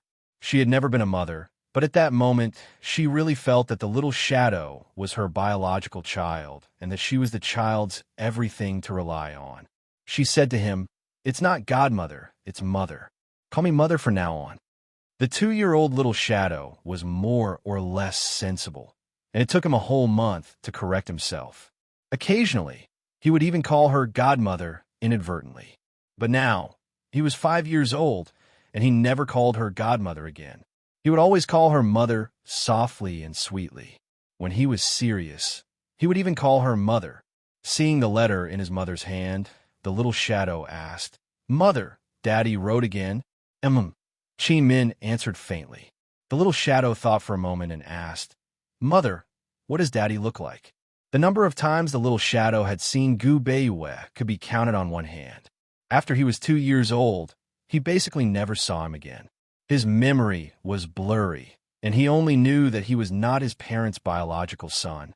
Qin thought for a long time and pointed to the moon. He looks like that. The little shadow looked up and couldn't understand for a long time. What are you looking at? The moon, Qin said seriously. The little shadow was dumbfounded. The moon. Is the moon beautiful? Qin asked. It's beautiful, the little shadow answered without hesitation. Your father is as beautiful as the moon, Qin said and laughed. As the mother and son chatted, Shiyuba came over. Madam, young master should sleep. I still have to wake up early tomorrow morning to practice. After Gu Beiwa left, he warned Shiyuba once. Now, when Shiyuba saw Qin, it was the same as when he saw Gu Beiwa. He was always respectful and did not dare to be presumptuous. Don't all the shadows know how to do it? Even with all of you working together, you still couldn't catch him. In my opinion, you should dismiss all of your people. With the shadow around, it's enough. Qin's half-serious, half-joking tone made Shiyuba unable to figure out what she really meant. Shiyuba could only smile foolishly. Madam, little master is very talented and learns quickly. Good that you know. Later, I'll get North Moon to switch to a new group of people. Let the shadow rest for a while, Qin said. Shiyuba was in a difficult position. If the shadow platoon wasn't trained well enough, it would be hard for him to report back. Yes, he agreed first, thinking about how to report to his master. At this moment, little shadow suddenly jumped down from Qin's arms and landed on the ground. He was especially serious and said loudly, Guards, protect madam. Someone has broken in. As he said that, he shot off to the right. Qin and Shiyuba used their mental states to place many guards in the surroundings of the room. Someone who could break in so silently definitely had to be extraordinary. However, Qin and Shiyuba waited for a very long time, but they did not see any guards come to protect them. Instead, they saw two figures, one small and one large, begin a chase on the roof. Qin was dumbfounded by the tall and lanky figure. She rubbed her eyes subconsciously, thinking that her eyes were playing tricks on her. However, Shiyuba blurted out very soon, It's Master. Master has returned. Yeah, it's Gu Beiwa. Qin probably would never forget that figure under the moonlight for the rest of her life. She had only received his letter and medicinal dregs today, so why had he come? Qin stared at the familiar figure in a daze. She was unable to think anymore. She just stared and stared. Gu Beiwa could obviously slow down and let Little Shadow chase after him. In the beginning, the distance between him and Little Shadow was still a little wide. However, gradually, Gu Beiwa slowed down even more, and Little Shadow became even closer to him. He originally wanted to keep a distance between him and Little Shadow to provoke this child. However, who knew that once the distance between them was shortened, Little Shadow would not continue to chase after him. Instead, Little Shadow turned around and landed beside Qin. Gu Beiwa was very surprised. He turned around to look. He saw Qin and Little Shadow standing under the tree, looking at him under the moonlight. 3 years had passed, and Little Shadow had grown up. Qin did not change much other than being a little thinner. He stood on the roof, and the moonlight shone on him, washing away the impurities on his body. His white clothes looked especially pure. He looked at Qin and her son. He didn't know why, but he just didn't chase after them. Little Shadow held his mother's hand and muttered, Mother. Qin regained her senses. Little Shadow was silent for a moment before he muttered again, Mother, the moon has fallen. Qin subconsciously raised her head to look at the sky. She saw that the moon was still hanging high in the sky, and the night sky was silent. She muttered, No, the moon is still. Halfway through her sentence, she finally regained her senses. What the hell was this? She said seriously, Little Shadow, your father is back. Mother, he's deliberately playing with me. Although Little Shadow was not as mature as other children, 3 years of Qin Min's personal teaching had made him smart and introverted. No, he's testing your Qin Gong, Qin Min said again. No matter how calm little Shadow was, he was still a child. He became nervous. Mother, I couldn't catch up to him. Qin Min was dumbfounded again. She muttered to herself, I couldn't catch up to him either. But you don't know martial arts. Little Shadow looked up, his young and tender face full of confusion. Qin Min regained her senses and hurriedly comforted him. You're still young. You'll definitely be able to catch up to him in the future. Little Shadow trusted his mother's words the most. He instantly gained confidence and said seriously, Mother, if father runs away in the future, I'll chase him back for you, okay? Qin Min only replied after a long while. She said, he's lost a lot of weight. Mother, why isn't father here yet? Little Shadow asked again. Qin Min didn't even think about it and said casually, I don't know either. You should go ask him. Little Shadow's figure flashed and quickly landed in front of Gu Beiwei. He was so fast that Qin Min couldn't even stop him. She was about to chase after him when she saw Gu Beiwei squatting down in front of Little Shadow. She stopped in her tracks. This scene made her entire heart soften and calm down. She believed that this person whose heart was as cold as ice would definitely not hurt the child. Gu Beiwei studied Little Shadow's face seriously. He didn't expect that the timid child from back then would be so bold as to stand in front of him and look at him. He smiled gently and said, Little Shadow, do you know who I am? Little Shadow nodded seriously. He also studied his father's appearance and didn't make sound. Who am I? Gu Beiwei asked again. Little Shadow looked pensive. He didn't know what he was thinking about. Gu Beiwei didn't rush him and waited patiently. However, Little Shadow pondered for too long. He couldn't help but ask, since you know, why are you still thinking? Only then did Little Shadow answer. You're the clan leader of the Shadow Clan. You're the Crown Prince's teacher. You're the head of the medical department. What kind of person his father was, and what kind of person he was. Mother had told him all about it. Gu Beiwei was surprised, and a part of his heart faintly ached. He unconsciously drew Little Shadow closer and let Little Shadow lean into the crook of his arm. Little Shadow had long been unafraid of strangers, and he was even more unafraid of this father. In these 3 years, his mother had told him too many things about his father. He had even freeloaded a few letters from his mother and chatted with his father a few times. Gu Beiwei asked seriously, what else? Gu Beiwei wanted to call him father, but Little Shadow said, also, you're still Mother's Moon. Gu Beiwei was stunned. He subconsciously looked at Qin Min, but Qin Min immediately averted her gaze. Gu Beiwei also immediately retracted his gaze and asked gently, anything else? Little Shadow thought for a long time. In the end, he shook his head. That's all I know. Gu Beiwei picked Little Shadow up and looked at him. He said seriously, also, I'm Gu Nanshan's father. Qin Min originally wanted him to give Little Shadow a name, but he had been thinking about it. After she returned from Medical City, she didn't let him give it.